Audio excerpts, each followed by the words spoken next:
स्वागत। देश विदेश च बैठे सारे दर्शकों को जी आया आखते हैं जी प्रोग्राम गल्लां ते गीत विच। मैं हां दमनजीत कौर, मैं हां संजीव और अज गल्लां ते गीत विच असी केड़ा विषय लैके आए हां तुहानू दसदे हां उस विषय बारे ते नाल अपना फोन नंबर। साडा विषय है जी विदेशों विच पंजाबी ते पंजाबी पत्रकारी और इस विषय के उत्ते तुसी साडे नाल संपर्क कर सकते हो।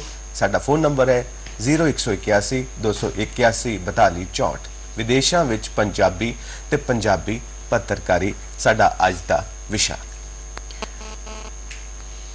और साडे माहिर मेहमान ने श्री सतपाल सिंह चौहल साहब जो कि एक नामवर पत्रकार ने।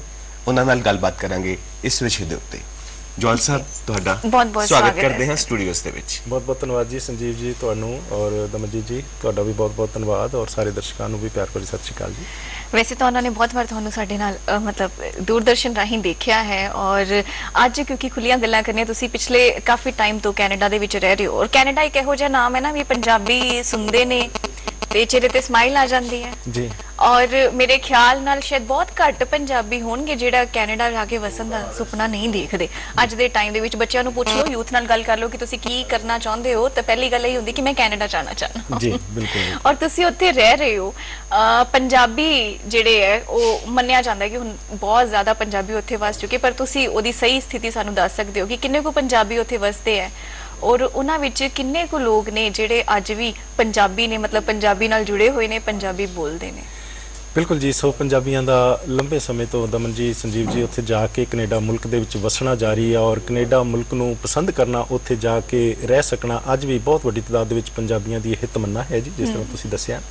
और मैं ये देखा जी भी पंजाब तो गए हुए वड्डी तादाद दे विच उत्थे लोग भावें कि अज ये पाकिस्तान जां साडे भारत ते जां फिर यूनाइटेड अरब अमीरात तो बाद चौथे नंबर ते कनेडा मुल्क ही है जिथे कि सब तो ज़्यादा गिनती दे विच पंजाबी जाके वसे हुए हैं। सो बरतानिया भी निरसनदेह पंजाबियों का एक गढ़ मन्निया जाने वाला देश है जी।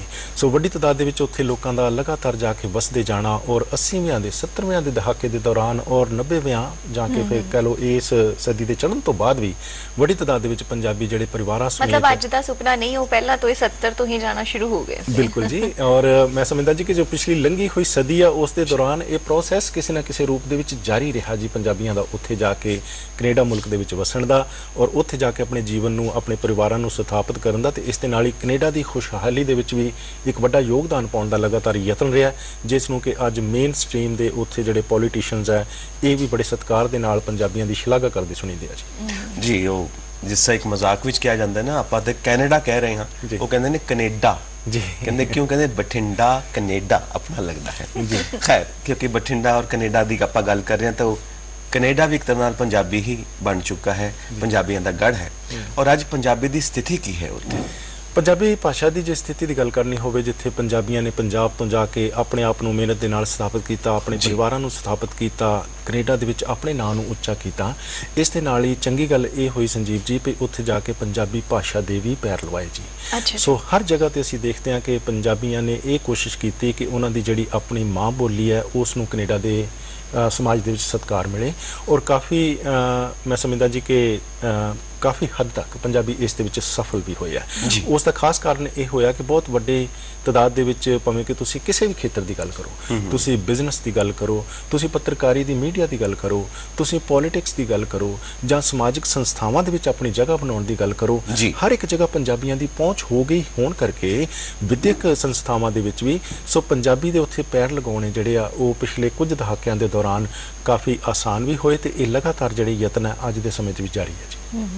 मतलब पंजाबी भाषा उत्थे जिहड़े लोग बोलते हैं मतलब जिहड़े इत्थों गए हैं जिन्होंने पंजाबी माँ बोली नाल प्यार कह लो या पंजाबी बोलते सी आपस दे विच पंजाबी दे विच गलबात करते होणगे, पर जिहड़े लोग जिहड़े बच्चे उत्थे जाके पैदा होए हुण तुसीं कहा कि 70 दे दहाकिਆਂ तो मतलब उत्थे चले गए ते उत्थे जिहड़े बच्चे पैदा हुए कि वो भी पंजाबी विच ही गलबात करते और उन्हां दी पंजाबी और इत्थों दे बोलण वाले बच्चों की पंजाबी इक्को जी है? ਇੱਕੋ ਜਿਹੀ ਤਾਂ ਨਹੀਂ ਉਸ ਤਰੀਕੇ ਦੇ ਨਾਲ, ਪਰ ਇਹ ਵੀ ਆ ਕਿ ਸਾਰਿਆਂ ਦੀ ਇੱਕੋ ਜਿਹੀ ਨਹੀਂ, ਪਰ ਇਹ ਡਿਪੈਂਡ ਕਰਦਾ ਕਿ ਕਿਸ ਕਿਸਮ ਦੇ ਪਰਿਵਾਰ ਦੇ ਵਿੱਚ ਹੈ ਜੀ, ਉਹਨਾਂ ਦੇ ਪਰਿਵਾਰ ਦੇ ਵਿੱਚ ਕਿਸ ਤਰ੍ਹਾਂ ਜਿਹੜਾ ਪੰਜਾਬੀ ਭਾਸ਼ਾ ਦਾ ਉਚਾਰਨ ਹੈ। ਇੱਥੇ ਮੈਂ ਇੱਕ ਚੀਜ਼ ਇਹ ਵੀ ਜਾਣਨਾ ਚਾਹੁੰਦੀ, ਇੱਥੋਂ ਦੇ ਜਿਹੜੇ ਬੱਚੇ ਹੈ ਉਹ ਸੋਚਦੇ ਆ ਕਿ ਪੰਜਾਬੀ, ਕਿਉਂਕਿ ਸਾਡਾ ਹੁਣ ਇੱਥੋਂ ਦਾ ਪੰਜਾਬ ਕਾਫੀ ਬਦਲ ਗਿਆ, ਉਹਨਾਂ ਨੂੰ ਲੱਗਦਾ ਕਿ ਪੰਜਾਬੀ ਚ ਮੰਮੀ ਪਾਪਾ ਨਾਲ ਗੱਲ ਕਰਨੀ ਆਪਣੇ ਦੋਸਤਾਂ ਦੇ ਸਾਹਮਣੇ ਤੇ ਸ਼ਾਇਦ ਉਹਨਾਂ ਨੂੰ ਕਿਤੇ ਕਿਤੇ ਸ਼ਰਮ ਆਉਂਦੀ ਹੈ ਨਾ। ਉਧਰ ਦੇ ਬੱਚੇ, ਕਿਉਂਕਿ ਉੱਥੇ ਸਾਰਾ ਜਿਹੜਾ ਮਾਹੌਲ ਹੈ ਉਹ ਬਿਲਕੁਲ ਹੀ ਡਿਫਰੈਂਟ ਹੈ ਇਹਦੇ ਤੋਂ, ਹੈ ਨਾ। ਉੱਥੇ ਗੋਰੇ ਰਹਿੰਦੇ ਨੇ ਨਾ, ਇੰਗਲਿਸ਼ਮੈਨ ਰਹਿੰਦੇ ਨੇ, ਉੱਥੇ ਉਹਨਾਂ ਨੂੰ ਲੱਗਦਾ ਹੈ ਕਿ ਉਹ ਆਪਣੇ ਪੇਰੈਂਟਸ ਨਾਲ ਉਹਨਾਂ ਸਾਹਮਣੇ ਪੰਜਾਬੀ 'ਚ ਗੱਲਬਾਤ ਕਰਨ। ਦਮਨ ਜੀ, ਕਮਾਲ ਦੀ ਗੱਲ ਤਾਂ ਇਹ ਹੋਈ ਵੀ ਪੰਜਾਬੀਆਂ ਨੇ ਕੈਨੇਡਾ ਦੇ ਵਿੱਚ ਜਾ ਕੇ ਜਾਂ ਹੋਰ ਕਈ ਮੁਲਕਾਂ ਦੇ ਵਿੱਚ ਜਾ ਕੇ ਉੱਥੋਂ ਦੇ ਲੋਕਾਂ ਨੂੰ ਵੀ ਪੰਜਾਬੀ ਸਿਖਾਈ, ਜਿਹੜੇ ਕਿ ਉੱਥੇ ਜਨਮੇ ਸੀਗੇ। ਆਪਣੇ ਬੱਚਿਆਂ ਨੂੰ ਆਪਣੇ ਪਰਿਵਾਰਾਂ ਦੇ ਵਿੱਚ ਤੇ ਪੰਜਾਬੀ ਦੇ ਪੈਰ ਲਗਾਉਣੇ ਹੀ ਸੀਗੇ। ਅੱਜ ਆਪਾਂ ਦੇਖਦੇ ਹਾਂ ਕਿ ਜਦੋਂ ਪੰਜਾਬੀਆਂ ਦੇ ਵੱਡੇ ਵੱਡੇ ਸਮਾਗਮ ਹੁੰਦੇ ਆ ਤੇ ਪੋਲੀਟੀਸ਼ੀਅਨਸ ਉੱਥੇ ਪੰਜਾਬੀ ਸੂਟ ਪਾ ਕੇ ਪਹੁੰਚਦੇ ਆ ਜੀ। ਸੋ ਪੰਜਾਬੀ ਸੂਟ ਹੀ ਨਹੀਂ ਪਾਉਂਦੇ, ਉਹ ਪੰਜਾਬੀ ਦੇ ਵਿੱਚ ਕਈ ਗੱਲਾਂ ਵੀ ਕਰਦੇ ਆ। ਸੋ ਇਸੇ ਤਰੀਕੇ ਦੇ ਨਾਲ ਥੋੜਾ ਜਿਹਾ ਮੈਨੂੰ ਇਹ ਪਿਛਲੇ ਕਾਫੀ ਦਹਾਕਿਆਂ ਤੋਂ ਰੁਝਾਨ ਦੇਖ ਰਹੇ ਸੀ ਕਿ ਪੰਜਾਬ ਦੇ ਵਿੱਚ ਭਾਵੇਂ ਕਈ ਅਹਿਮ ਵਾਰ ਹੈ ਜੀ ਪੰਜਾਬੀ ਨੂੰ ਵਿਸਾਰ ਦਿੱਤਾ ਜਾਂਦਾ, ਸਮਝਿਆ ਜਾਂਦਾ ਕਿ ਸ਼ਾਇਦ ਹੋਰ ਭਾਸ਼ਾ ਸਾਨੂੰ ਸਿੱਖਣੀ ਚਾਹੀਦੀ ਹੈ, ਪਰ ਉਹੀ ਪੰਜਾਬ ਦੇ ਲੋਕ ਜਦੋਂ ਵਿਦੇਸ਼ ਦੇ ਵਿੱਚ ਜਾਂਦੇ ਆ, ਖਾਸ ਤੌਰ ਤੇ ਕੈਨੇਡਾ, ਅਮਰੀਕਾ ਜਾਂ ਫਿਰ ਇੰਗਲੈਂਡ, ਆਸਟ੍ਰੇਲੀਆ ਵਰਗੇ ਮੁਲਕ ਦੇ ਵਿੱਚ, ਉੱਥੇ ਜਾ ਕੇ ਆਪ ਹੀ ਉਹ ਪੰਜਾਬੀ ਨੂੰ ਮਿਸ ਕਰਨ ਲੱਗਦੇ ਆ, ਆਪਣੇ ਬੱਚਿਆਂ ਨੂੰ ਪੰਜਾਬੀ ਕਾਇਦੇ ਪੜ੍ਹਾਉਣ ਦੀ ਕੋਸ਼ਿਸ਼ ਕਰਦੇ ਆ, ਵੱਖ-ਵੱਖ ਹੈ ਜੀ ਬੜੀ ਜਦੋਜਹਿਦ ਦੇ ਨਾਲ ਉਹ ਆਪਣੀ ਅਗਲੀ ਪੀੜ੍ਹੀ ਨੂੰ ਪੰਜਾਬੀ ਸਿਖਾਉਣ ਦੀ ਕੋਸ਼ਿਸ਼ ਕਰਦੇ ਆ। ਔਰ ਮੈਂ ਇਹ ਵੀ ਦੇਖਿਆ ਕਿ ਉੱਥੋਂ ਦੀ ਜਿਹੜੀ ਪੰਜਾਬੀਆਂ ਦੀ ਅਗਲੀ ਪੀੜ੍ਹੀ ਹੈ, ਨੌਜਵਾਨ ਹਨ, ਲੜਕੇ ਲੜਕੀਆਂ, ਉਹਨਾਂ ਦੇ ਵਿੱਚ ਵੀ ਇੱਕ ਖਾਸ ਕਿਸਮ ਦਾ ਮੈਂ ਸਮਝਦਾ ਜੀ ਕਿ ਦਿਲਚਸਪੀ ਹੈ ਕਿ ਉਹ ਪੰਜਾਬੀ ਸਿੱਖਣਾ ਚਾਹੁੰਦੇ ਆ, ਉਹ ਪੰਜਾਬੀ ਬੋਲਣਾ ਚਾਹੁੰਦੇ ਆ, ਉਹ ਪੰਜਾਬੀ ਬਾਰੇ ਜਾਣਨਾ ਚਾਹੁੰਦੇ ਆ, ਪੰਜਾਬ ਦੇ ਇਤਿਹਾਸ, ਵਿਰਾਸਤ, ਪਿਛੋਕੜ ਨੂੰ ਉਹ ਜਾਣਨਾ ਚਾਹੁੰਦੇ ਆ, ਤਾਂ ਕਿ ਉਹ ਇਹ ਸਮਝ ਸਕਣ ਕਿ ਉਹਨਾਂ ਦੇ ਜਿਹੜੇ ਪਿਓ ਦਾਦੇ ਪੁਰਖੇ ਆ, ਉਹਨਾਂ ਦਾ ਪਿਛੋਕੜ ਕੀ ਸੀਗਾ। ਸੋ ਆਪਣੀਆਂ ਜੜ੍ਹਾਂ ਲੱਭਣ ਦੇ ਲਈ ਕਈ ਵਾਰੀ ਉਹ ਪੰਜਾਬ ਦੇ ਵਿੱਚ ਵੀ ਆਉਂਦੇ ਆ। ਸੋ ਪੰਜਾਬੀ ਮੈਂ ਸਮਝਦਾ ਜੀ ਕਿ ਅਗਲੀ ਪੀੜ੍ਹੀ ਜੋ ਕੈਨੇਡਾ ਵਰਗੇ ਮੁਲਕ ਦੇ ਵਿੱਚ, ਅਮਰੀਕਾ ਦੇ ਵਿੱਚ ਜਾਂ ਹੋਰ ਅਸੀਂ ਆਸਟ੍ਰੇਲੀਆ ਦੀ ਵੀ ਗੱਲ ਕਰ ਲਈਏ, ਉੱਥੇ ਚਲੋ ਅਜੇ ਪੰਜਾਬੀਆਂ ਦਾ ਉਹਨਾਂ ਲੰਬਾ ਇਤਿਹਾਸ ਨਹੀਂ ਜਿੰਨਾ ਕਿ ਕੈਨੇਡਾ, ਅਮਰੀਕਾ ਤੇ ਇੰਗਲੈਂਡ ਦੇ ਵਿੱਚ ਹੈ, ਪਰ ਅਗਲੀਆਂ ਪੀੜ੍ਹੀਆਂ ਦੇ ਵਿੱਚ ਦੇ ਮਨਾਂ ਦੇ ਵਿੱਚ ਮੈਂ ਸਮਝਦਾ ਜੀ ਕਿ ਪੰਜਾਬੀ ਦਾ ਇੱਕ ਵੱਡਾ ਸਤਿਕਾਰ ਹੋਣਾ, ਇਸ ਦੇ ਵਿੱਚ ਇੱਥੋਂ ਗਏ ਹੋਏ, ਪੰਜਾਬ ਤੋਂ ਵਿਦੇਸ਼ ਦੇ ਵਿੱਚ ਗਏ ਹੋਏ ਲੋਕਾਂ ਦਾ ਬਹੁਤ ਵੱਡਾ ਯੋਗਦਾਨ ਹੈ। ਤੁਸੀਂ ਦੱਸਿਆ ਹੈ ਪੰਜਾਬੀ ਦੀ ਸਥਿਤੀ ਬਹੁਤ ਵਧੀਆ ਹੈ ਜੀ, ਔਰ ਲੋਕਾਂ ਨੇ ਪੰਜਾਬੀ ਹੋ ਰਹੀ ਹੈ ਵਧੀਆ ਜੀ, ਵਧੀਆ ਹੋ ਰਹੀ ਹੈ, ਦਿਨ ਬ ਦਿਨ ਹੋ ਰਹੀ ਹੈ। ਗੱਲ ਇੱਥੇ ਆਉਂਦੀ ਹੈ ਕਿ ਸਾਡੇ ਸੰਸਕਾਰ, ਕਿਉਂਕਿ ਭਾਸ਼ਾ ਤੇ ਬੰਦਾ ਕੋਈ ਵੀ ਅਪਣਾ ਸਕਦਾ ਹੈ, ਲੇਕਿਨ ਅਸਲੀ ਚੀਜ਼ ਹੈ ਉਹਦੇ ਸੰਸਕਾਰ ਜੀ। ਔਰ ਸੰਸਕਾਰ ਪੰਜਾਬੀਆਂ ਨੇ ਆਪਣੇ ਛੱਡੇ ਕਿ ਬੋਲਦੇ ਪੰਜਾਬੀ ਨੇ, ਪਰ ਲਾਈਫ ਸਟਾਈਲ ਅੰਗਰੇਜ਼ਾਂ ਵਰਗਾ ਹੋ ਚੁੱਕਾ ਹੈ, ਸੋਚਣੀ ਅੰਗਰੇਜ਼ਾਂ ਵਰਗੀ ਹੋ ਗਈ ਹੈ, ਸੰਸਕਾਰ ਅੰਗਰੇਜ਼ਾਂ ਵਰਗੇ ਹੋ ਚੁੱਕੇ ਨੇ। ਕੁਝ ਇਦਾਂ ਦੀ ਗੱਲ, ਕੋਈ ਫਰਕ ਪਿਆ ਕਿ ਨਹੀਂ? ਤੁਸੀਂ ਹੈਰਾਨ ਹੋਵੋਗੇ ਸੰਜੀਵ ਜੀ ਕਿ ਕੈਨੇਡਾ ਦੇ ਵਿੱਚ ਅਕਸਰ ਅਸੀਂ ਗੱਲ ਸੁਣਦੇ ਹਾਂ ਜਾਂ ਉੱਥੋਂ ਦੇ ਪੰਜਾਬੀ ਮਹਿਸੂਸ ਕਰਦੇ ਆ ਕਿ ਸ਼ਾਇਦ ਜਿਹੜੇ ਸਾਡੇ ਪੁਰਾਣੇ ਪੁਰਖਿਆਂ ਦੇ ਸੰਸਕਾਰ ਸੀਗੇ ਪੰਜਾਬ ਦੇ ਵਿੱਚ ਲੋਕ ਭੁੱਲ ਰਹੇ ਆ, ਪਰ ਕੈਨੇਡਾ ਦੇ ਵਿੱਚ ਬਾਖੂਬੀ ਅਪਣਾਏ ਜਾ ਰਹੇ ਆ ਜੀ। ਸੋ ਬਹੁਤ ਵੱਡੀ ਤਾਦਾਦ ਦੇ ਵਿੱਚ ਅੱਜ ਅਸੀਂ ਦੇਖਦੇ ਹਾਂ ਕਿ ਕੈਨੇਡਾ ਦੇ ਵਿੱਚ, ਅਮਰੀਕਾ ਦੇ ਵਿੱਚ ਜਦੋਂ ਬੱਚੇ ਸਵੇਰੇ ਉੱਠਦੇ ਆ, ਆਪਣੇ ਹਾਂਜੀ ਪਿਤਾ ਜੀ ਦੇ, ਦਾਦਾ ਜੀ ਦੇ ਉਹ ਪੈਰੀ ਹੱਥ ਲਾਉਂਦੇ ਆ, ਉਹਨਾਂ ਨੂੰ ਪਿਤਾ ਜੀ, ਦਾਦਾ ਜੀ, ਦਾਦੀ ਜੀ, ਨਾਨਾ ਜੀ, ਨਾਨੀ ਜੀ, ਚਾਚਾ ਚਾਚੀ, ਤਾਇਆ ਤਾਈ, ਇਹ ਸ਼ਬਦ ਉਹਨਾਂ ਨੇ ਵਿਸਾਰੇ ਨਹੀਂ। ਸੋ ਭਾਵੇਂ ਕਿ ਇਹ ਸਾਰਿਆਂ ਨੂੰ ਅੱਜ ਆਂਟੀ ਅੰਕਲ ਦਾ ਰੂਪ ਦੇ ਕੇ ਕਈ ਵਾਰੀ ਹਾਂਜੀ ਇਹ ਪੰਜਾਬੀ ਦੇ ਬੜੇ ਵਿਰਾਸਤੀ ਸ਼ਬਦਾਂ ਨੂੰ ਵਿਸਾਰ ਵੀ ਦਿੱਤਾ ਜਾਂਦਾ, ਪਰ ਕੈਨੇਡਾ ਦੇ ਵਿੱਚ ਖਾਸ ਤੌਰ ਤੇ ਇਹ ਜਿਹੜੇ ਸ਼ਬਦ ਹੈ ਜੀ ਪੰਜਾਬੀਆਂ ਨੇ ਆਪਣੇ ਬੱਚਿਆਂ ਨੂੰ ਸਿਖਾਏ ਹੋਏ ਆ ਕਿ ਸਾਡੇ ਰਿਸ਼ਤਿਆਂ ਦੇ ਵਿੱਚ ਅਸੀਂ ਕਿਸ ਤਰੀਕੇ ਦੇ ਨਾਲ ਆਂਟੀ ਜੀ ਨਹੀਂ ਭੂਆ ਜੀ ਕਹਿਣਾ, ਅੰਕਲ ਜੀ ਨਹੀਂ ਫੁੱਫੜ ਜੀ ਕਹਿਣਾ। ਸੋ ਇਹ ਸਾਰਾ ਕੁਝ ਜਾ ਕੇ ਤੁਸੀਂ ਜਿਹੜੇ ਪੰਜਾਬੀਆਂ ਦੇ ਉੱਥੇ ਗੜ੍ਹ ਖਾਸ ਤੌਰ ਤੇ ਮੰਨੇ ਜਾਣ ਵਰਗੇ ਓਨਟਾਰੀਓ ਪ੍ਰੋਵਿੰਸ ਹੈ, ਸਾਡੇ ਉੱਥੇ ਟੋਰਾਂਟੋ ਸਿਟੀ ਆ, ਉਸ ਦਾ ਇਲਾਕਾ ਹੋਇਆ, ਜਾਂ ਬ੍ਰਿਟਿਸ਼ ਕੋਲੰਬੀਆ ਦੇ ਵਿੱਚ ਤੁਸੀਂ ਵੈਨਕੂਵਰ ਸਰੀ ਚਲੇ ਜਾਓ, ਸੋ ਤੁਹਾਨੂੰ ਠੇਠ ਪੰਜਾਬੀ ਜਿਹੜੀ ਉੱਥੇ ਪੰਜਾਬੀ ਲੋਕ ਉਹਨਾਂ ਦੇ ਅਗਲੇ ਜਿਹੜੇ ਪੀੜ੍ਹੀ ਹੈ ਲੜਕੇ ਲੜਕੀਆਂ ਬੋਲਦੇ ਨਜ਼ਰ ਆਉਣਗੇ। ਇੱਕ ਫੋਨ ਕਾਲ ਆ ਚੁੱਕੀ ਹੈ ਜੌਲ ਸਾਹਿਬ, ਆਪਾਂ ਗੱਲਬਾਤ ਕਰੀਏ ਦਰਸ਼ਕਾਂ ਨਾਲ ਜੀ।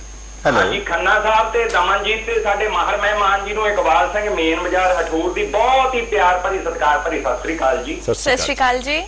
ਦੇਖੋ ਮੈਂ ਇੱਕ ਗੱਲ ਇਹਨਾਂ ਨੂੰ ਇਹ ਪੁੱਛਣੀ ਚਾਹੁੰਦਾ ਵੀ ਵਿਦੇਸ਼ਾਂ ਦੇ ਵਿੱਚ ਜਿਹੜੇ ਸਾਡੇ ਪੰਜਾਬੀ ਭਰਾ ਉਹ ਪੰਜਾਬੀ ਸੱਭਿਆਚਾਰ ਨੂੰ ਸਮਰਪਿਤ ਆ, ਇਹ ਵੀ ਬਹੁਤ ਸੇਵਾ ਕਰ ਰਹੇ ਆ ਜੀ। ਬਸ ਮੈਂ ਇੱਕ ਸਾਡੇ ਇੱਧਰ ਪੰਜਾਬ ਦੀ ਪੱਤਰਕਾਰੀ ਤੇ ਉਧਰ ਵਿਦੇਸ਼ਾਂ ਦੇ ਵਿੱਚ ਜਿਹੜੀ ਪੱਤਰਕਾਰੀ ਆ ਉਹਦੇ ਵਿੱਚ ਇੱਕ ਥੋੜਾ ਜਿਹਾ ਫਰਕ ਮਹਿਸੂਸ ਕਰਨਾ। ਉਹ ਇਹ ਦੱਸਣਗੇ ਵੀ ਸਾਡੇ ਆਮ ਤੌਰ ਤੇ ਜਿੰਨੇ ਵੀ ਮਤਲਬ ਸਾਡੇ ਪੰਜਾਬ ਦੇ ਵਿੱਚ ਅਖਬਾਰ ਇੱਥੋਂ ਨਿਕਲਦੇ ਆ, ਉਹਨਾਂ ਦੇ ਜਿਹੜਾ ਫਰੰਟ ਪੇਜ ਦੇ ਉੱਤੇ ਜਿੰਨੀਆਂ ਵੀ ਖਬਰਾਂ ਹੁੰਦੀਆਂ ਉਹ ਜ਼ਿਆਦਾ ਨੈਗੇਟਿਵ ਤੌਰ ਤੇ ਉਹਨਾਂ ਨੂੰ ਪ੍ਰਮੁੱਖਤਾ ਦਿੱਤੀ ਜਾਂਦੀ ਹੈ ਮੇਨ ਪੇਜਾਂ ਤੇ। ਵੀ ਕੀ ਵਿਦੇਸ਼ਾਂ ਦੇ ਵਿੱਚ ਵੀ ਜਿਹੜੇ ਅਖਬਾਰ ਪ੍ਰਿੰਟ ਹੁੰਦੇ ਆ ਜਾਂ ਛਪਦੇ ਆ ਉਹਨਾਂ ਵਿੱਚ ਵੀ ਇਸ ਤਰ੍ਹਾਂ ਦਾ ਹੀ ਹੁੰਦਾ ਜਾਂ ਉਹ ਇਹਦੇ ਨਾਲ ਕੁਝ ਅਲੱਗ ਹੁੰਦਾ ਜਾਂ ਭਿੰਨ ਹੁੰਦਾ ਜੀ? ਇਹਦੇ ਬਾਰੇ ਜ਼ਰੂਰ ਦੱਸਿਆ ਜਾਵੇ ਜੀ। ਬਹੁਤ ਬਹੁਤ ਸ਼ੁਕਰੀਆ। ਸ਼ੁਕਰੀਆ। ਠੀਕ ਹੈ ਜੀ, ਬਹੁਤ ਬਹੁਤ ਧੰਨਵਾਦ ਜੀ। ਸਭ ਤੋਂ ਪਹਿਲਾਂ ਤੁਸੀਂ ਪ੍ਰੋਗਰਾਮ ਦੇ ਵਿੱਚ ਆਏ। ਦੂਸਰਾ ਇਹ ਹੈ ਜੀ ਵੀ ਪੰਜਾਬ ਦੀ ਜਿਹੜੀ ਪੱਤਰਕਾਰੀ ਹੈ, ਵਿਦੇਸ਼ਾਂ ਦੀ ਪੱਤਰਕਾਰੀ ਕਾਫੀ ਲੰਬੇ ਸਮੇਂ ਤੋਂ ਉਸ ਤੇ ਨਿਰਭਰ ਰਹੀ ਹੈ ਜੀ।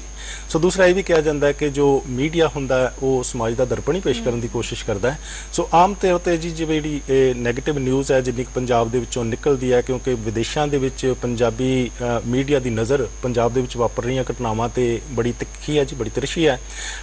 ਨਿਰਸੰਦੇਹ ਕਾਫੀ ਸਾਰੀਆਂ ਖਬਰਾਂ ਅਜਿਹੀਆਂ ਹੁੰਦੀਆਂ, ਪਰ ਫਿਰ ਵੀ ਜੀ ਉੱਥੇ ਕਿਉਂਕਿ ਭਾਵੇਂ ਅਸੀਂ ਖੇਡਾਂ ਦੀ ਗੱਲ ਕਰੀਏ, ਭਾਵੇਂ ਅਸੀਂ ਸਮਾਜਿਕ ਗਤੀਵਿਧੀਆਂ ਦੀ ਗੱਲ ਕਰੀਏ, ਅਸੀਂ ਸੱਭਿਆਚਾਰਕ ਐਕਟੀਵਿਟੀਜ਼ ਦੀ ਗੱਲ ਕਰੀਏ, ਉਹਨਾਂ ਸਾਰਿਆਂ ਦੇ ਵਿੱਚੋਂ ਜੋ ਕੁਝ ਵੀ ਹਾਂਜੀ ਪੰਜਾਬੀ ਦੇ ਨਾਲ ਸੰਬੰਧਿਤ ਹੋ ਰਿਹਾ ਉਸ ਨੂੰ ਵੀ ਉੱਥੋਂ ਦੇ ਮੀਡੀਆ ਦੇ ਵਿੱਚ, ਖਾਸ ਤੌਰ ਤੇ ਅਖਬਾਰਾਂ ਦੇ ਵਿੱਚ, ਰੇਡੀਓ ਪ੍ਰੋਗਰਾਮਾਂ ਦੇ ਵਿੱਚ, ਟੈਲੀਵਿਜ਼ਨ ਦੇ ਵਿੱਚ ਉਭਾਰਨ ਦੀ ਪ੍ਰਮੁੱਖ ਕੋਸ਼ਿਸ਼ ਕੀਤੀ ਜਾਂਦੀ ਹੈ ਔਰ ਬੜੀ ਉਸ ਦੇ ਵਿੱਚ ਅਹਿਮੀਅਤ ਦੇ ਨਾਲ ਜਗ੍ਹਾ ਦਿੱਤੀ ਜਾਂਦੀ ਹੈ। ਸੋ ਸਿਰਫ ਤੇ ਸਿਰਫ ਨੈਗੇਟਿਵ ਨਿਊਜ਼ ਦੇ ਨਾਲ ਇੱਕ ਤਰੀਕੇ ਦੇ ਨਾਲ ਇਹ ਨਹੀਂ ਕੋਸ਼ਿਸ਼ ਕੀਤੀ ਜਾਂਦੀ ਪਈ ਲੋਕਾਂ ਦਾ ਜਿਹੜਾ ਜੋ ਸਮਾਂ ਹੈ ਜਾਂ ਫਿਰ ਉਹਨਾਂ ਦਾ ਰੁਝਾਨ ਇਸ ਪਾਸੇ ਨੂੰ ਕਰਕੇ ਤੇ ਕਿਸੇ ਨਾ ਕਿਸੇ ਰੂਪ ਦੇ ਵਿੱਚ ਇਹ ਖਬਰਾਂ ਨੂੰ ਇਸ ਤਰ੍ਹਾਂ ਦੀਆਂ ਨੂੰ ਜ਼ਿਆਦਾ ਉਭਾਰ ਕੇ ਤੇ ਜਿਹੜੀਆਂ ਪੋਜ਼ਿਟਿਵ ਘਟਨਾਵਾਂ ਸਮਾਜ ਦੇ ਵਿੱਚ ਵਾਪਰ ਰਹੀਆਂ ਹਨ ਉਹਨਾਂ ਨੂੰ ਵਿਸਾਰਿਆ ਜਾਵੇ। ਅਜਿਹਾ ਨਹੀਂ ਹੁੰਦਾ, ਪਰ ਹਰ ਤਰ੍ਹਾਂ ਦੀ ਜਿਹੜੀ ਕਵਰੇਜ ਆ ਉਹ ਮੀਡੀਆ ਨੂੰ ਦੇਣੀ ਪੈਂਦੀ ਹੈ, ਕਿਉਂਕਿ ਸਮਾਜ ਦਾ ਦਰਪਣ ਜੇ ਪੇਸ਼ ਕਰਨਾ ਤਾਂ ਤੁਹਾਨੂੰ ਹਰ ਨਜ਼ਰੀਏ ਨੂੰ ਟੱਚ ਕਰਨਾ ਪੈਂਦਾ ਜੀ। ਜੀ ਬਹੁਤ ਖੂਬ। ਔਰ ਜਿਸ ਤਰ੍ਹਾਂ ਇਹਨਾਂ ਨੇ ਗੱਲ ਕੀਤੀ ਹੈ ਨੈਗੇਟਿਵਿਟੀ ਦੀ ਜੀ ਕਿ ਨਕਾਰਾਤਮਕ ਸੋਚ ਦੇ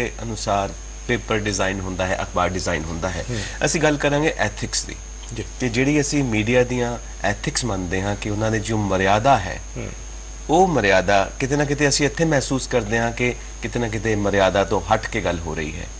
ਤੇ ਉਸ ਤਰ੍ਹਾਂ ਦੇ ਸੀਨ, ਉਸ ਤਰ੍ਹਾਂ ਦੀ ਸਿਚੁਏਸ਼ਨ ਵਿਦੇਸ਼ਾਂ ਵਿੱਚ ਵੀ ਆ ਰਹੀ ਹੈ ਕਿ ਮਰਿਆਦਾ ਤੋਂ ਹਟ ਕੇ, ਐਥਿਕਸ ਤੋਂ ਹਟ ਕੇ। ਦੇਖੋ ਜੀ, ਇੱਕ ਤੇ ਇਹ ਡਿਪੈਂਡ ਕਰਦਾ ਵੀ ਮੀਡੀਆ ਨੂੰ ਚਲਾਉਣ ਵਾਲੇ ਲੋਕ ਕੌਣ ਹਨ। ਹੁਣ ਵੱਡੀ ਤਾਦਾਦ ਦੇ ਵਿੱਚ ਜਿਹੜੇ ਪ੍ਰੋਫੈਸ਼ਨਲਜ਼ ਹੈ ਵਿਦੇਸ਼ਾਂ ਦੇ ਵਿੱਚ, ਕੈਨੇਡਾ, ਅਮਰੀਕਾ, ਇੰਗਲੈਂਡ ਵਰਗੇ ਦੇਸ਼ਾਂ ਦੇ ਵਿੱਚ ਜੀ ਪਈ ਕਾਫੀ ਮੀਡੀਆ ਹਾਊਸਿਸ ਪੰਜਾਬੀ ਦੇ ਹੋਂਦ ਵਿੱਚ ਆ ਚੁੱਕੇ ਹੈ। ਰੋਜ਼ਾਨਾ ਨਿਊਜ਼ਪੇਪਰ ਛਪਦੇ ਆ, ਲਗਾਤਾਰ 24 ਘੰਟੇ ਰੇਡੀਓ ਪ੍ਰੋਗਰਾਮ ਚੱਲਦੇ ਆ, 24 ਘੰਟੇ ਟੈਲੀਵਿਜ਼ਨ ਪ੍ਰੋਗਰਾਮ ਚੱਲਦੇ ਆ ਔਰ ਲੋਕਾਂ ਦੇ ਵਿੱਚ ਉਸ ਸਾਰੇ ਮੀਡੀਆ ਦਾ ਇੱਕ ਵੱਡਾ ਸਤਿਕਾਰ ਵੀ ਹੈ ਜੀ। ਸੋ ਮੈਂ ਸਮਝਦਾ ਜੀ ਕਿ ਐਥਿਕਸ ਦਾ ਖਿਆਲ ਰੱਖਣ ਦੇ ਲਈ, ਖਾਸ ਤੌਰ ਤੇ ਕਿਉਂਕਿ ਕੈਨੇਡਾ ਇੱਕ ਅਜਿਹਾ ਮੁਲਕ ਹੈ ਜਿੱਥੇ ਕਿ ਕਾਨੂੰਨ ਦਾ ਰਾਜ ਹੈ ਜੀ ਔਰ ਮੀਡੀਆ ਤੇ ਵੀ ਕੁਝ ਇੱਕ ਕਾਨੂੰਨ ਦਾ ਜ਼ਾਬਤਾ ਲਾਗੂ ਹੁੰਦਾ ਹੈ। ਸੋ ਉਸ ਜ਼ਾਬਤੇ ਦਾ ਸਤਿਕਾਰ ਕਰਨਾ ਮੀਡੀਆ ਨੂੰ ਚਲਾਉਣ ਵਾਲੇ ਲੋਕਾਂ ਦਾ ਫਰਜ਼ ਬਣ ਜਾਂਦਾ ਜੀ। ਸੋ ਇਸ ਕਰਕੇ ਐਥਿਕਸ ਦੇ ਹਾਂਜੀ ਕਾਇਮ ਰਹਿਣਾ ਮੈਂ ਸਮਝਦਾ ਜੀ ਕਿ ਜਿੱਥੇ ਆਮ ਮੀਡੀਆ ਦੀ ਆਪਣੀ ਜ਼ਿੰਮੇਵਾਰੀ ਹੈ, ਪੱਤਰਕਾਰਾਂ ਦੀ ਆਪਣੀ ਜ਼ਿੰਮੇਵਾਰੀ ਹੈ, ਇਸ ਦੇ ਨਾਲ ਹੀ ਜੇ ਕਿਤੇ ਕੁਤਾਹੀ ਵੀ ਹੁੰਦੀ ਹੈ ਤੇ ਕਾਨੂੰਨ ਦਾ ਕਾਫੀ ਸਖਤ ਪਹਿਰਾ ਵੀ ਹੈਗਾ ਜੀ।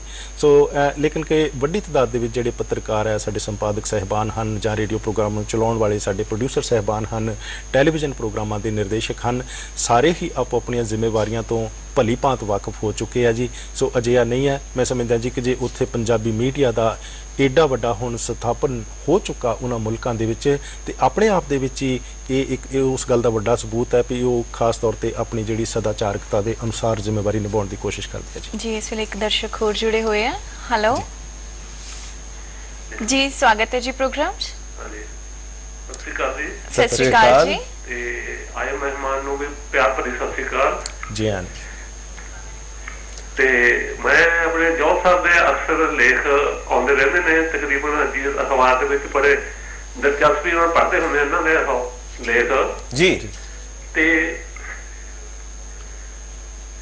ਹਾਂਜੀ ਤੁਸੀਂ ਇਹਨਾਂ ਬਾਰੇ ਇਹਨਾਂ ਤੋਂ ਮੈਂ ਇਹ ਪੁੱਛਣਾ ਚਾਹੁੰਦਾ ਵੀ ਜਿਹੜੇ ਬਾਹਰਲੇ ਦੇਸ਼ ਨੇ ਉੱਥੋਂ ਦੀਆਂ ਸਰਕਾਰਾਂ ਜਿਵੇਂ ਪੰਜਾਬੀ ਲੈਂਗੁਏਜ ਆ ਉਹਨੂੰ ਮਤਲਬ ਬੜਾਵਾ ਦੇਣ ਲਈ ਕੋਈ ਉੱਥੇ ਸਹਾਇਤਾ ਕਰ ਰਹੀਆਂ ਨੇ, ਕੋਈ ਸਹੂਲਤਾਂ ਦੇ ਰਹੀਆਂ ਨੇ ਕਿ ਨਹੀਂ?